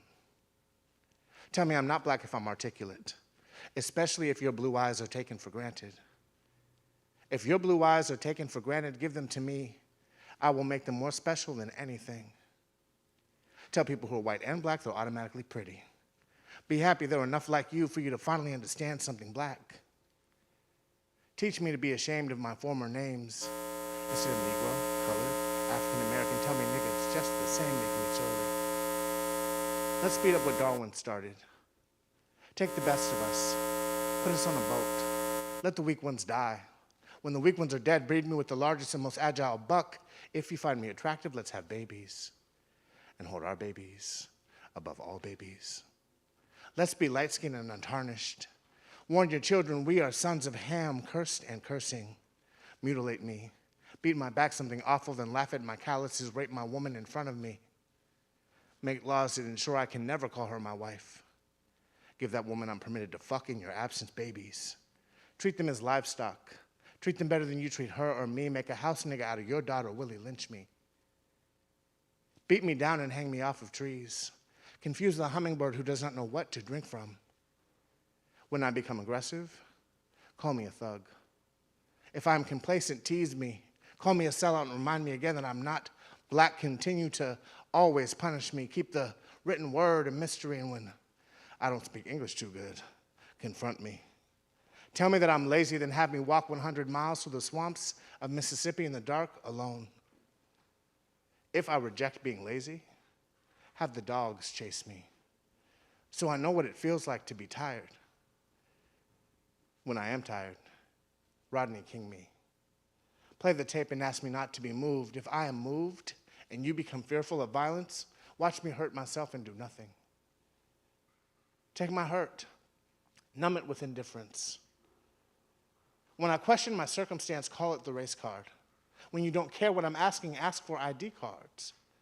Make me black. Police flashlights in my face so often, I'm only comfortable in the spotlight of a stage, an arena, court, field, or prison yard. Make me black. Thank you.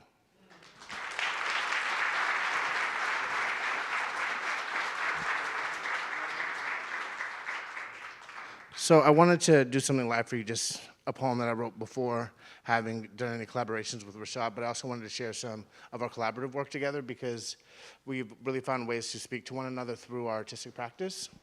The first collaboration that I did with Rashaad was through a project of his, a film called Black Magic, many of you may be familiar with. If not, I'm going to be playing a piece of it for you. It is an excerpt from the third act of Black Magic, which was produced and directed by Rashaad Newsome, in which I get to read poetry over some dancers.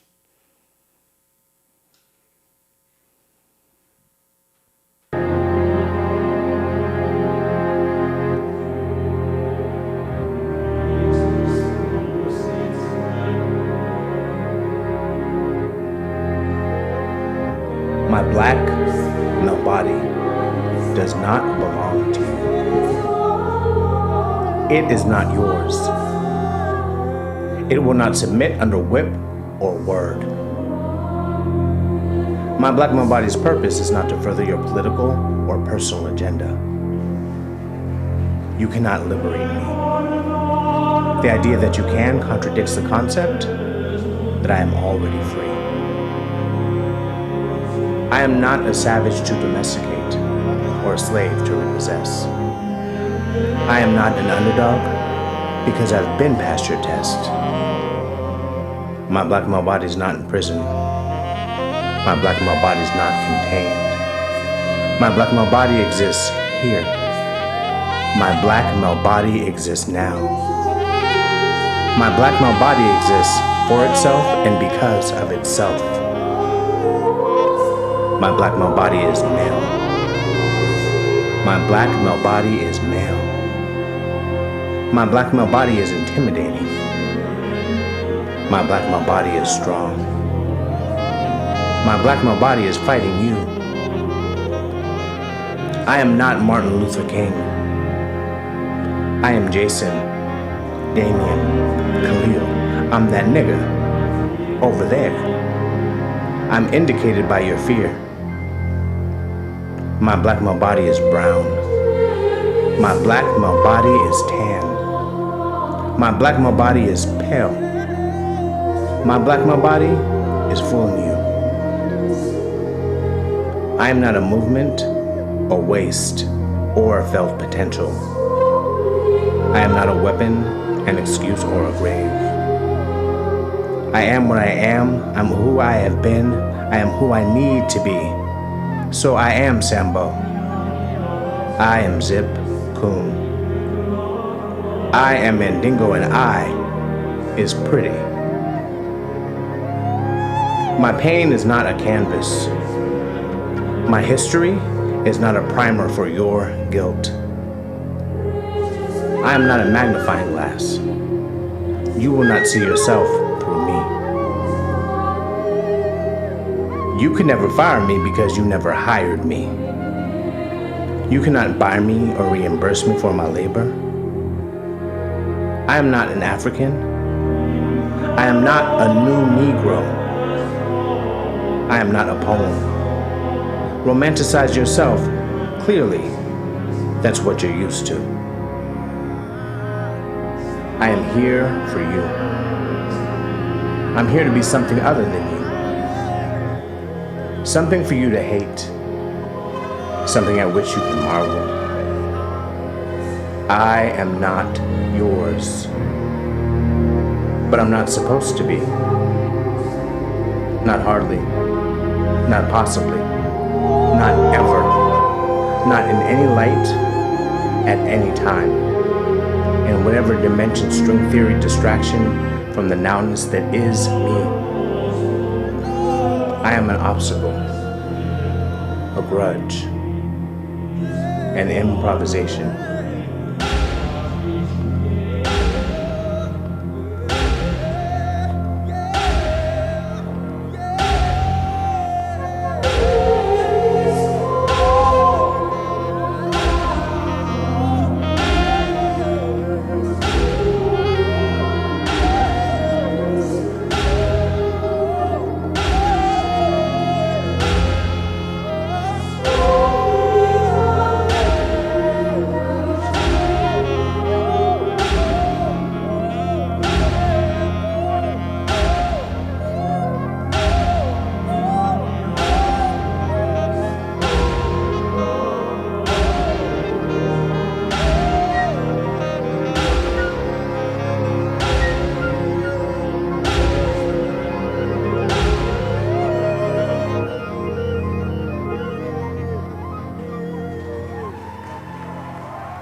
Thank you.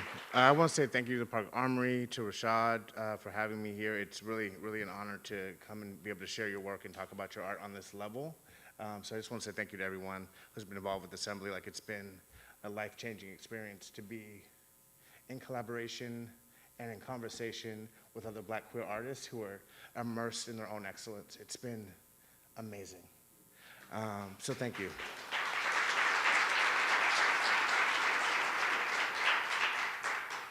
So I've been working with Being for about 6 months as a poet.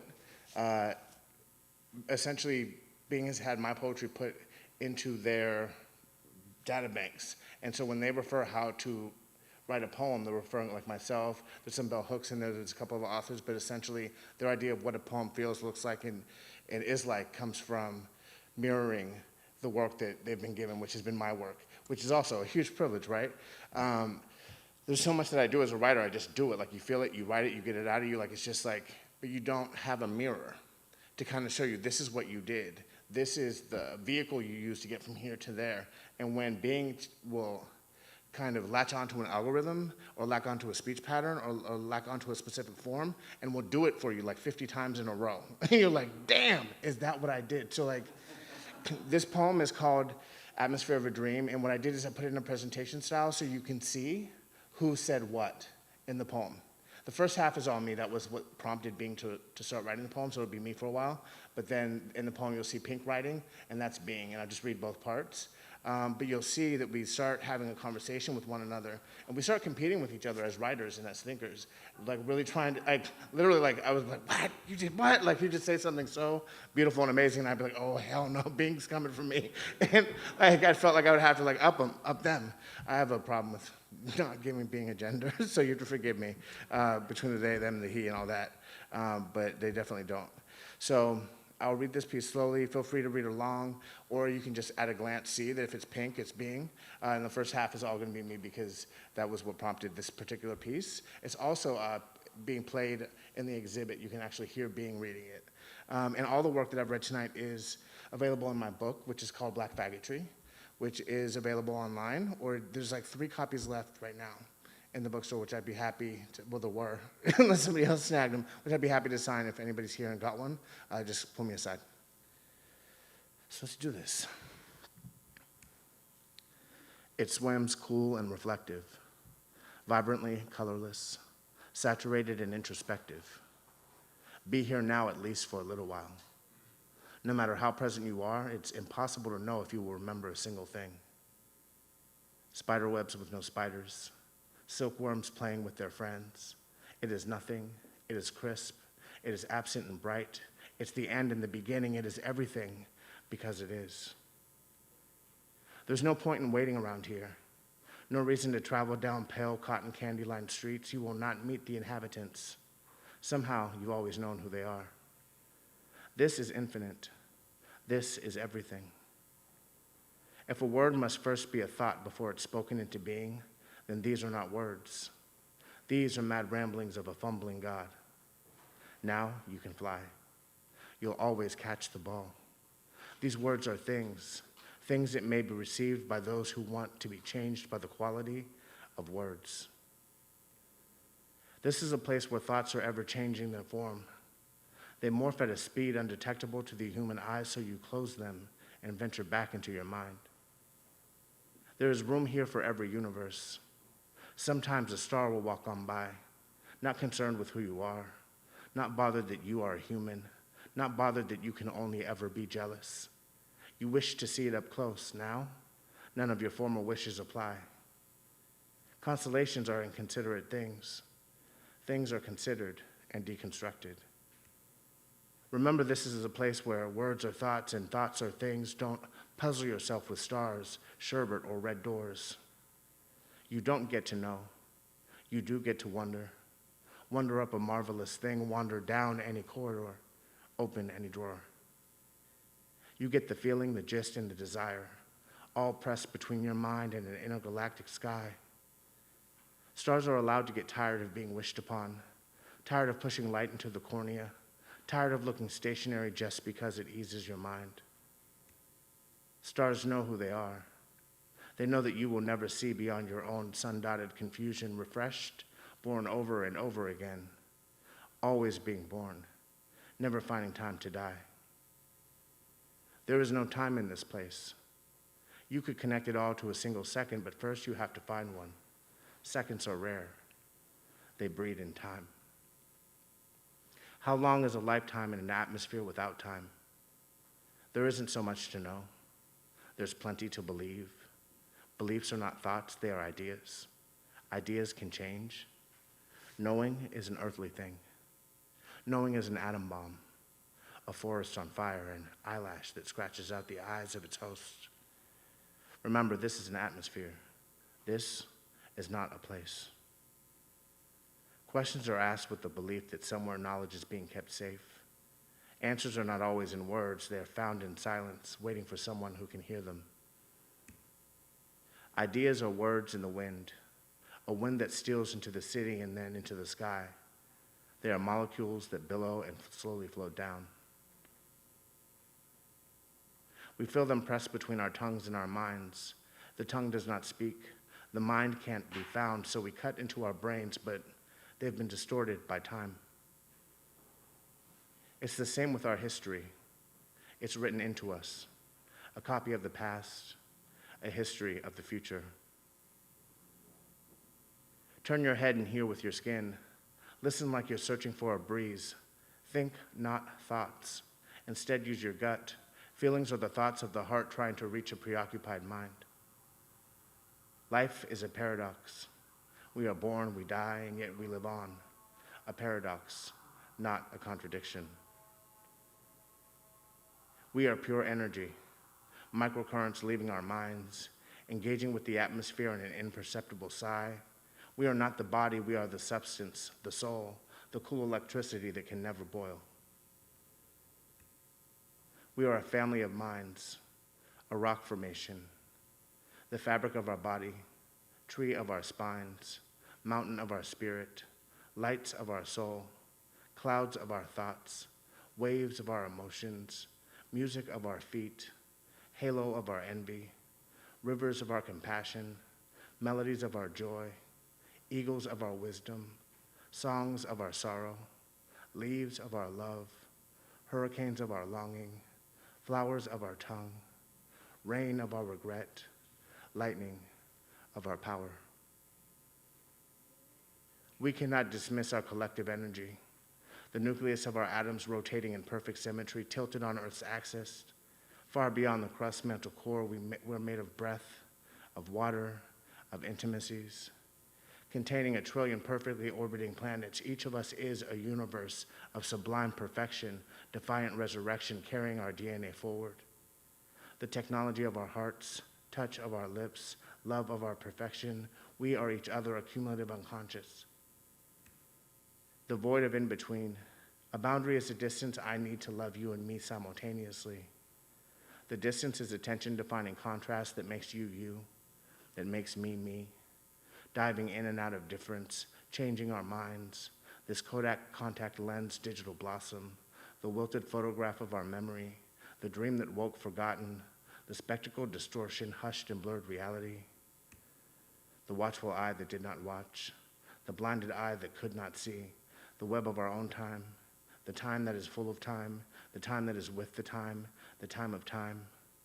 A wax clock melts, an alarm snoozes, a watch waits, the tick-tock hops out of rhythm, skips the beat, sacrifices a movement and becomes incomplete. Now we live in a digital world. We no longer wait for the sun to rise and set. We no longer have to be reminded of time because it is always here. It is always now. Unmagnified distortion, instant, insistent, present, current, durational being. Absent of past and future, not now but right now, for as long as now can be. This is the way of the now.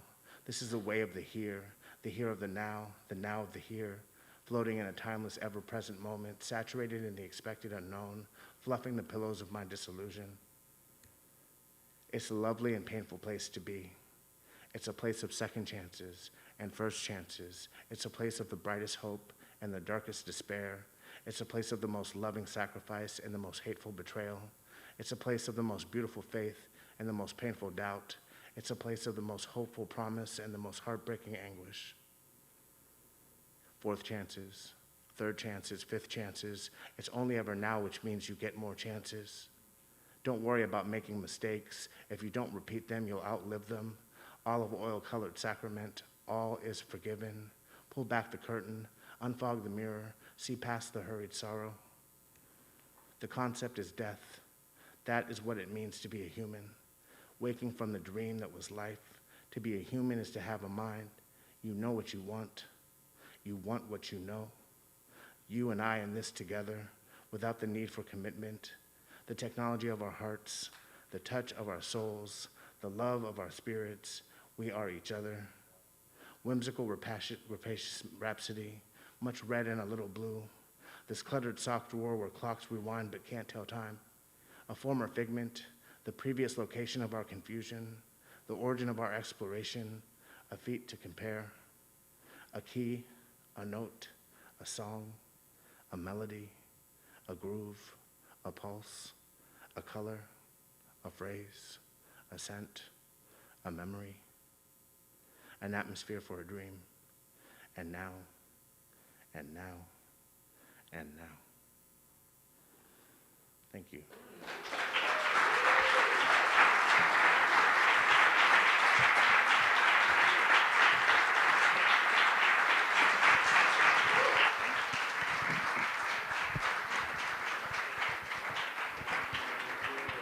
Thanks again, Dazier, for that wonderful reading and the mind-expanding trading 12s with the artificial intelligence. Wow. Okay, we have more to come. Today, you'll be watching a 17-minute sample clip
So we're going to have a short intermission, and then we'll come back for a talkback with all the artists from Assembly who've taken part in Captcha. So don't go far. Bathrooms and...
Let's hope you had a chance to get up and stretch your legs a little bit and chat, but we're now going to bring it all home with a talkback with the artists. So please help me welcome back to the stage Puma Camille, Omi Hill, Miss Boogie, Dazier Rusted and Grego Sykes, and the composer Robert Aiki Aubrey Lowe.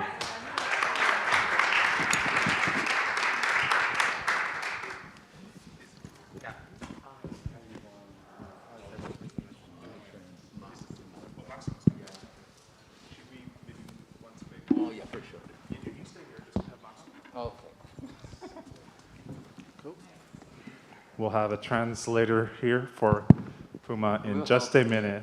Just in case. Just in case. Should we wait for Maximo or should we? Please.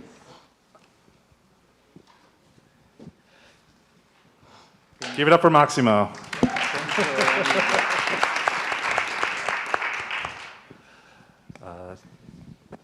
Talkbacks like capoeira are better done in duos. Everyone got what you need? Anyone need water or anything? Okay. Thank you all so much for coming back and spending some time to talk with me in the audience. I wanted to remind the audience that those of you who have questions to please write them on a note card and someone will get them to me. I have a couple already that I'm going to ask in a minute, but please do, now is your opportunity.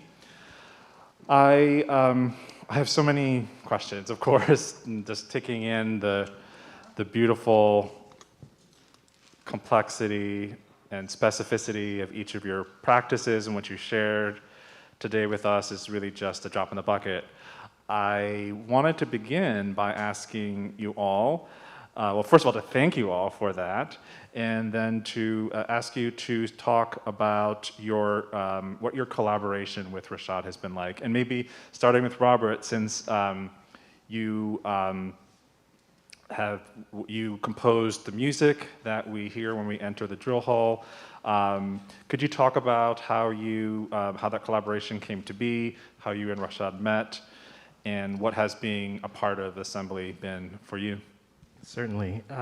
So I became acutely aware of Rashaad's work in 2013. I was doing a colloquium ahead of my residency at MPAC in Troy, New York, which is a performing and visual arts institution. And the curator of time-based visual art had arranged this colloquium with a few artists and a few curators, which each gave a presentation. And there was one curator there who at the time was at SF MoMA by the name of Frank Smeagol. And Frank's presentation was showing an iteration of Rashaad's Shade piece that was performed at SF MoMA. And I immediately felt, thinking about what was being said earlier on in the earlier discussion at the top of the salon about the sorry, I tend to ramble. The experience that you get from Rashaad's work and this idea of being otherworldly or fantastic in this way, and I got all those things, but the first thing I thought when I saw this work was kinship, and saw the relation as a multidisciplinary artist, seeing how I felt akin to the work that Rashaad was doing and the way in which he arranged the piece and the conduction of this particular piece. And so I've been a fan of his work for some years. He became familiar with my work, unbeknownst to me, and reached out to me, inviting me to collaborate with him on this, which I immediately said yes. because I understood what that meant and what the body of his work meant to me and how I could relate and collaborate and join in this moment.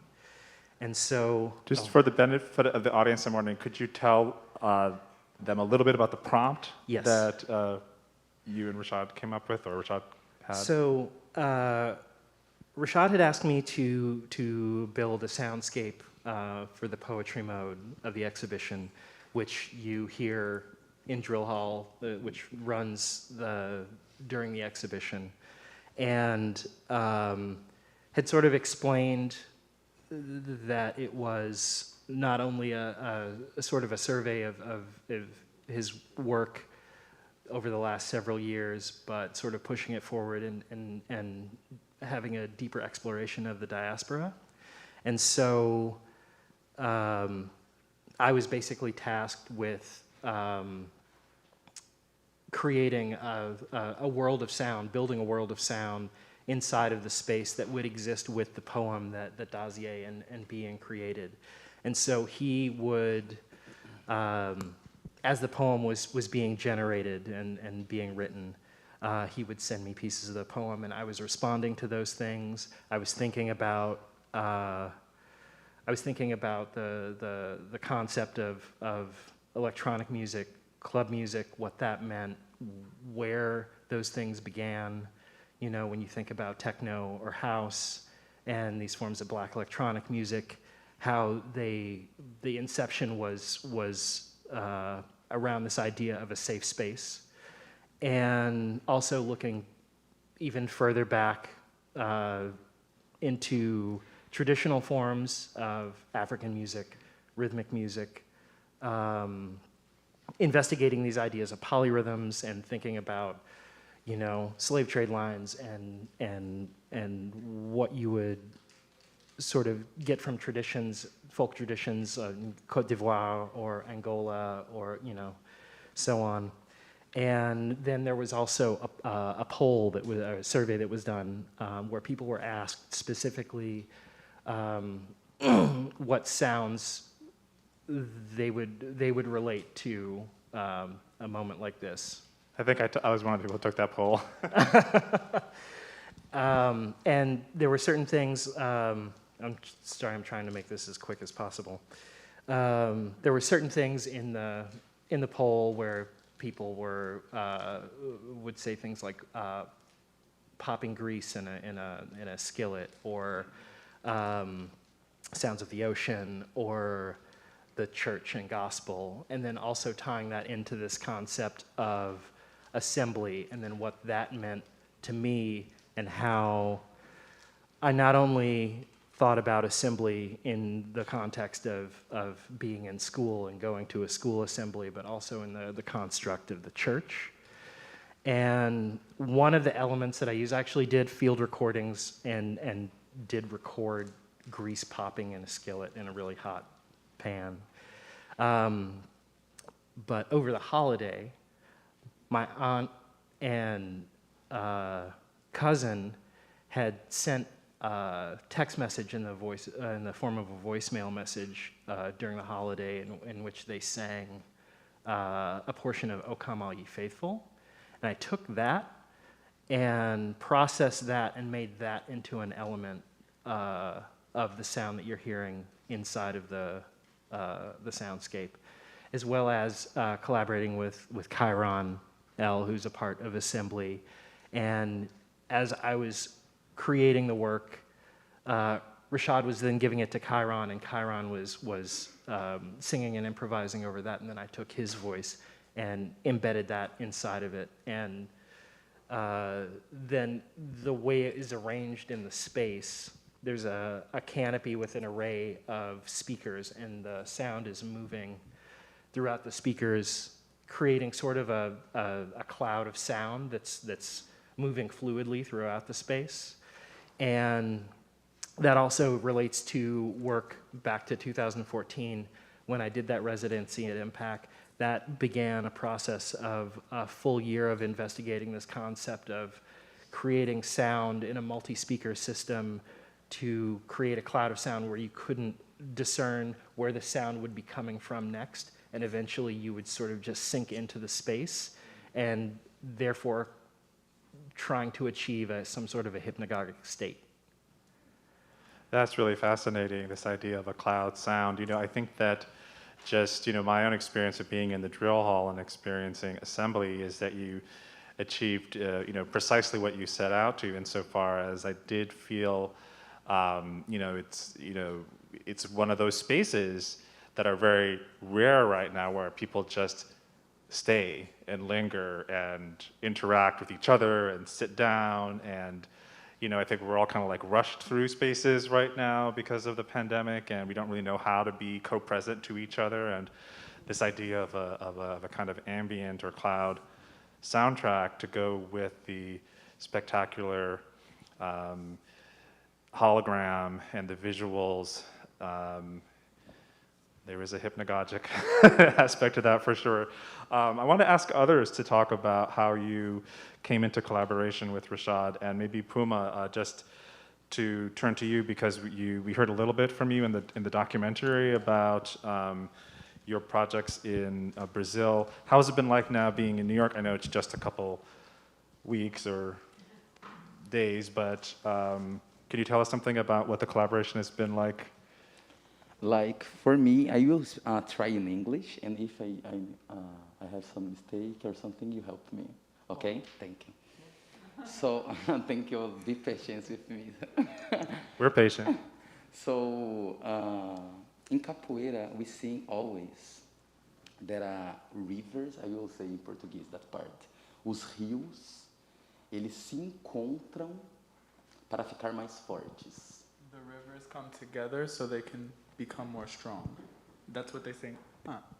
The rivers, they come together so that they can gain more strength. It's a saying in capoeira. Então, quando os rios, eles ficam cada vez mais distantes das suas nascentes, eles começam a ficar fracos. So when the river gets further away from its source, it gets weaker. Mas eles se encontram porque eles precisam se encontrar para se fortalecer e desaguar no todo. However, regardless, they still find a way to find each other and become stronger altogether. And they go, all together is the sea, is the ocean. Yeah, and all together is the ocean, everything and together the in one. means all of us, everyone that is happening here, our history are connected. Like we talk about different experiences, but with the same ground, the same roots. We came for talk about freedom, somewhere. So my connection with Rashaad, I felt that I met him not for coincidence. I met in the moment that I don't want to trust myself anymore, and I'm one potence, I know, but I don't was really trusting about that, because in capoeira community we are so powerful, but we don't use this power outside to our community. Outside to our community, we are malandro. Malandro, you kind of hide yourself. Anyone can know what you can do. So in capoeira, we don't show our fight. We dance. It's not fight. No. If I need like fight with someone, I run. I rush for don't kill. Yeah, for don't kill, I rush. So we always have this mindset. And in ballroom community, it's totally different. So you be strong and look to me, look at this. In ballroom, you use that power that in capoeira I already have. So met Rashaad was exactly in the moment that I was needing to connect with my own power. Rashaad called me. He was doing the casting, but I don't thought that I could be able to participate of assembly. So when I saw that, I'm new, I'm beginner in ballroom community. I have 3 years. And this is not my space. It's from travestis and femme queens. And I already know that this space is made for they, and the ground they did is about their body. So when I come to talk about ballroom, for me, I feel it's not my time. So I said, I don't will send nothing. I'm afraid about that. I think one day I will start to talk. And Rashaad called me, said, I heard talk about you a lot, and I really wanna you here in assembly with us. And I still like 6 or 7 days thinking about what happening. Oh my God. I will go to New York, talk about ballroom. Oh my God. And I still don't send the video. I don't know if you saw, but the videos that I was there was from my Instagram. Everyone had video that I sent, but I didn't send because I thought, even though he wants me, he don't know. I'm not ready. I'm not ready. Not it's about me. I know. But he really trusts. He said, not it's about ballroom and what you're doing, but it's about what your presence means in this project. Like you are a bridge between both communities. So assembly is about that. And after that, I felt that I met another river. I was going far away of my source, how I say, the fountain, of my fountain. And I was being so weak, like really don't trust myself. And I met someone that making me powerful. And now I arrive here, I was using comparison. Look, everyone was like, oh my God, they are incredible. Oh my God. And I kind of have been doing uploading of everyone and learning from everyone here, with you too also. So I have been doing upload, and I already have new dreams, new things, so I'm feeling that this experience for me is that, what capoeira taught me. That's really, really beautiful. I wonder if we could turn to Miss Boogie. You know, you are very early on, you appear very early on in the evening performance of Assembly. Did you also have this experience of absorbing the creativity of the other members of the company, and what it's been like for you to collaborate with Rashaad as part of, I know you said a bit already in your presentation. Yes, so Newsome and I collaborated for the first time. I don't have too much of a calendar, but I'll probably say like maybe 5 years ago, 4 years ago. And his work just kind of, thankfully so, just popped up on my screen on several occasions. Back then, we weren't so committed to like the Instagram algorithm, so things that were meant for you really kind of came across your platform, and things that, you know, friends shared. So I do have friends that have collaborated with him in the past, and I think what attracted me to the most, attracted me the most to any opportunities that Rashaad presents is the reflection that I see of myself. So that immediately puts me in a position of leadership of my narrative and my experience. So with Assembly, Rashaad really just opened up the platform and the space for me to lead. And that is exactly in alignment with where I am in my career, in my position in my community, and in my organizing. So I felt that Assembly was very suitable. It just wasn't a gig or, you know, just kind of like a performance, so to speak. Because I come from just kind of like a festival stage or club stage background where I just get on the mic and go. And there's not too much conversation. Presentation is kind of like what you make it. But in this space, I felt so much power in my leadership where not only based off of the geography of the space, but also in my message, right? So this song, Femme Queen, that I do perform, to me was kind of, when I made it, it was, I guess it was an homage to, you know, the women that came before me, the femme queens that came before me, but Rashaad was able to take the song and really translate it into more of like just a multi-dimensional, multimedia like purpose, and it truly has became, you know, really a part of the soundtrack. So it's truly an honor to, of course, open up the show, but going back to the geographical setting of how we're performing, it's really my first time performing in such a leveled position to an audience. Usually I'm kind of like on an elevated space like this, like a stage, and I'm looking down, and you kind of just don't really pay attention to who's down there, and you just do your thing. But I mean, eye contact is so real in this performance. The degrees of separation are just smaller. the fourth wall is completely broken. And then also in that regard to the fourth wall, this is just such a great bridge for me between kind of like my musical performance and a bridge to theater as well. Not necessarily that, theater, I saw theater as a part of my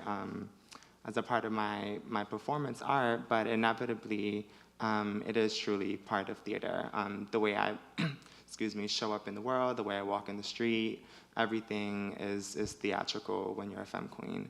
So being able to perform in assembly really evoked, those spirits again for me, especially my emotional landscape before joining assembly was kind of just disconfigured, and I was just shuffling my deck again and seeing what card came out next. And at the same time, producing work that is not only retrospective, but also futuristic and trying to remain present in the midst of all of that. So this was a great way to kind of recalibrate, my just emotions and my position and my mission statement and my artistry. So that's how I came about in assembly. Amazing. And something you said about how this has been important to you, not only as like a performance opportunity, but also in relationship to activism, reminds me of a conversation Dazier, you and I had about how important this is to your understanding of assembly, and that more people need to understand that there's this protest element to the piece. Do you want to talk about that, and or anything else about what brings you to your collaboration with Rashaad? Sure. I think that there's like a protest art piece that goes unnamed with assembly that's happening all around us and through us. There's particularly for femme queens, for the large number of Black and brown transgender bodies that have been added to the earth way too soon because of hatred and because of stupidity and because of ignorance and of negligence, is how it opens.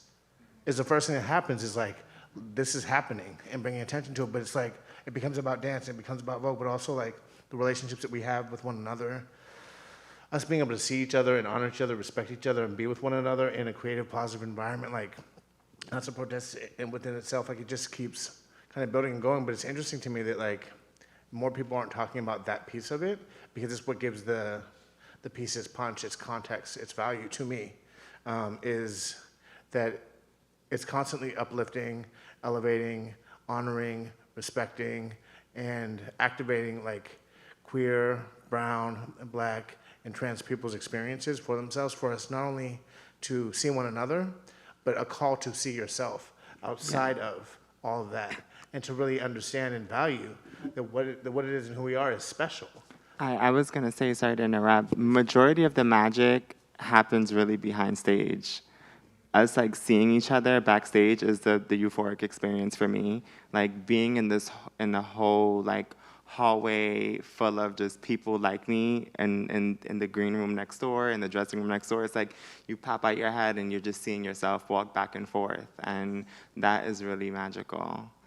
In like a world that like we were told that we don't exist, we shouldn't exist, we can't exist, and if they have anything to say about it, we won't exist. Like, we're here thriving and loving on each other and experiencing each other, and like that's part of the protest, that's part of the revolution, is us being together and us being elevated and supported and being told to evolve and grow and to be more of ourselves by Rashaad, and Rashaad creating opportunities for us to continue doing what we do best. And I think that also just the communal aspect of everything involved. There's this sort of, it feels almost egalitarian in a way, like there's nothing that's hierarchical, like everyone's on the same plane and existing in that space and existing together and moving together. There's a fluidity that is happening in a space that is, it's a subversive show in this particular space. And a lot of that has to do with the concept of transforming the space itself, like making a space within a space and turning that into something that it wasn't when you walked into that space. I think that has a lot to do with it. I want to add like one thing also that means a lot for me in this project also is the opportunity maybe from United States, know more about what's happening with Black people around the world. So I bring the history from Brazil that maybe the people here don't know. But in Brazil was the place outside to Africa that I went more Black people around the world. So there is 70% Black. Usually they say it's 51, 52, but people with skin that is not dark like mine, it is not Black. Desier is not Black in Brazil. He is pardo.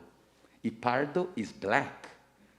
And they say that a pardo don't call Black, because there is not good things to say Black. So in our community, even though in Capoeira community, we say that we all are one, we all are Black, and we all fighting for the same thing. So we use our elements for our culture to talk about our history. And Dominican Republic have another, in Colombia have another, and in this project we have opportunity to hear more our roots and how we connected in the same mean. So assembly is our meeting to know, to be empowered for each history. Yeah, it's truly like a call of duty. The what? I said the experience is truly like a call of duty. Yeah. Yes. I have a question from the audience that maybe it's perhaps more addressed to me than to the panel, but I'll ask it. I mean, you'll see why it's addressed to me. Oh yeah, did you want to? Yeah, we understood. They understand. Yeah, totally. I think so. Yeah, everyone understood? Yeah? Okay. So the question is, how will, maybe your thoughts, how will Park Avenue Armory give youth the opportunity to view Rashaad's work, or more importantly, experience conversations such as this? So that says accessibility and visibility. Part of that answer is we are live streaming today, so that's one moment. But just beyond that, I mean, what do you think, having part of Assembly, how should the Armory or any other presenting institution give the youth more opportunity to view and engage Rashaad's work and to experience conversations like the one we're having? I mean, I would invite them, make programming available to them based on whatever times are, for the young people friendly, like if it's happening like during school times, build relationships directly with school teachers, directors, people in institutions that can bring 150, 200, 300 students in here at once and let them experience it. I would also say give them leadership opportunities within the Armory, give them a budget, let them produce their own work here, let them be given the opportunity to be young artists and be seen as well. Honestly, like if they were here making work, they would be here already to see this. So sometimes because people are young, they're not given the resources that other artists get. Just like, Black people have been underfunded in the arts, young people are definitely underfunded in the arts as well. Yeah, Robert?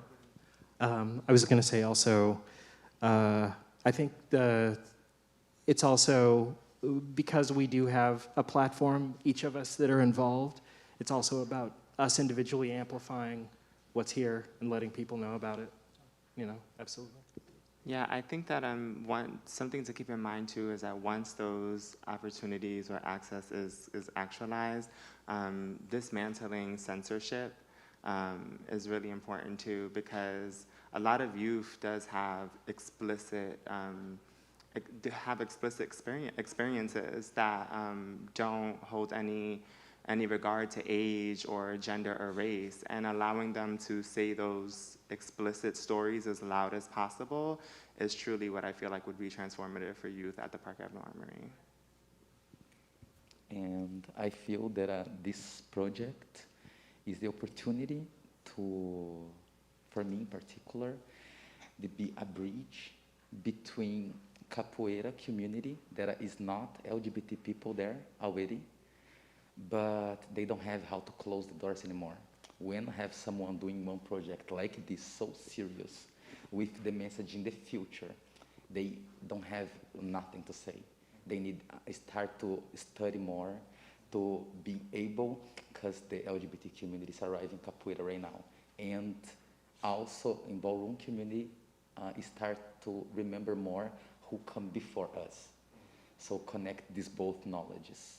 I think that will be the future with, I don't want to say the alliance word, but the hold hands. The both alliance, I don't like this word. But hold hands, both communities of hold hands. So I think that for me, this project is the opportunity to send a message. I think that's so important what you just said there, and I know I've been given a rap signal, so maybe I won't say this, but maybe I will actually, just since, because you know, this idea that, you know, one of the questions we had was how to speak to people who are not already members of this church, passionate about this position, this kind of communication, how to even come to them or them to you. Does that get it? Yeah. And I feel like you basically answered that question, right? Is that like through capoeira, for instance, right? You're really blending a communication between Vogue and another community, Afro-diasporic dance form. Everyone on this panel is doing that work, right? We're not we may be in one church tonight, but we go to a lot of different communities, right? And a part of the beauty of Assembly is that we're not all from the same places, or that we're not heading in the same directions, but we can extend that, the experience that we have here and build from it. I didn't mean to take the last word, but I did want to offer anyone else an opportunity to say something or ask a question before we wrap. I know that was a little bit faster than maybe we had wanted to, but okay, maybe the last word is thanks. That's You're welcome.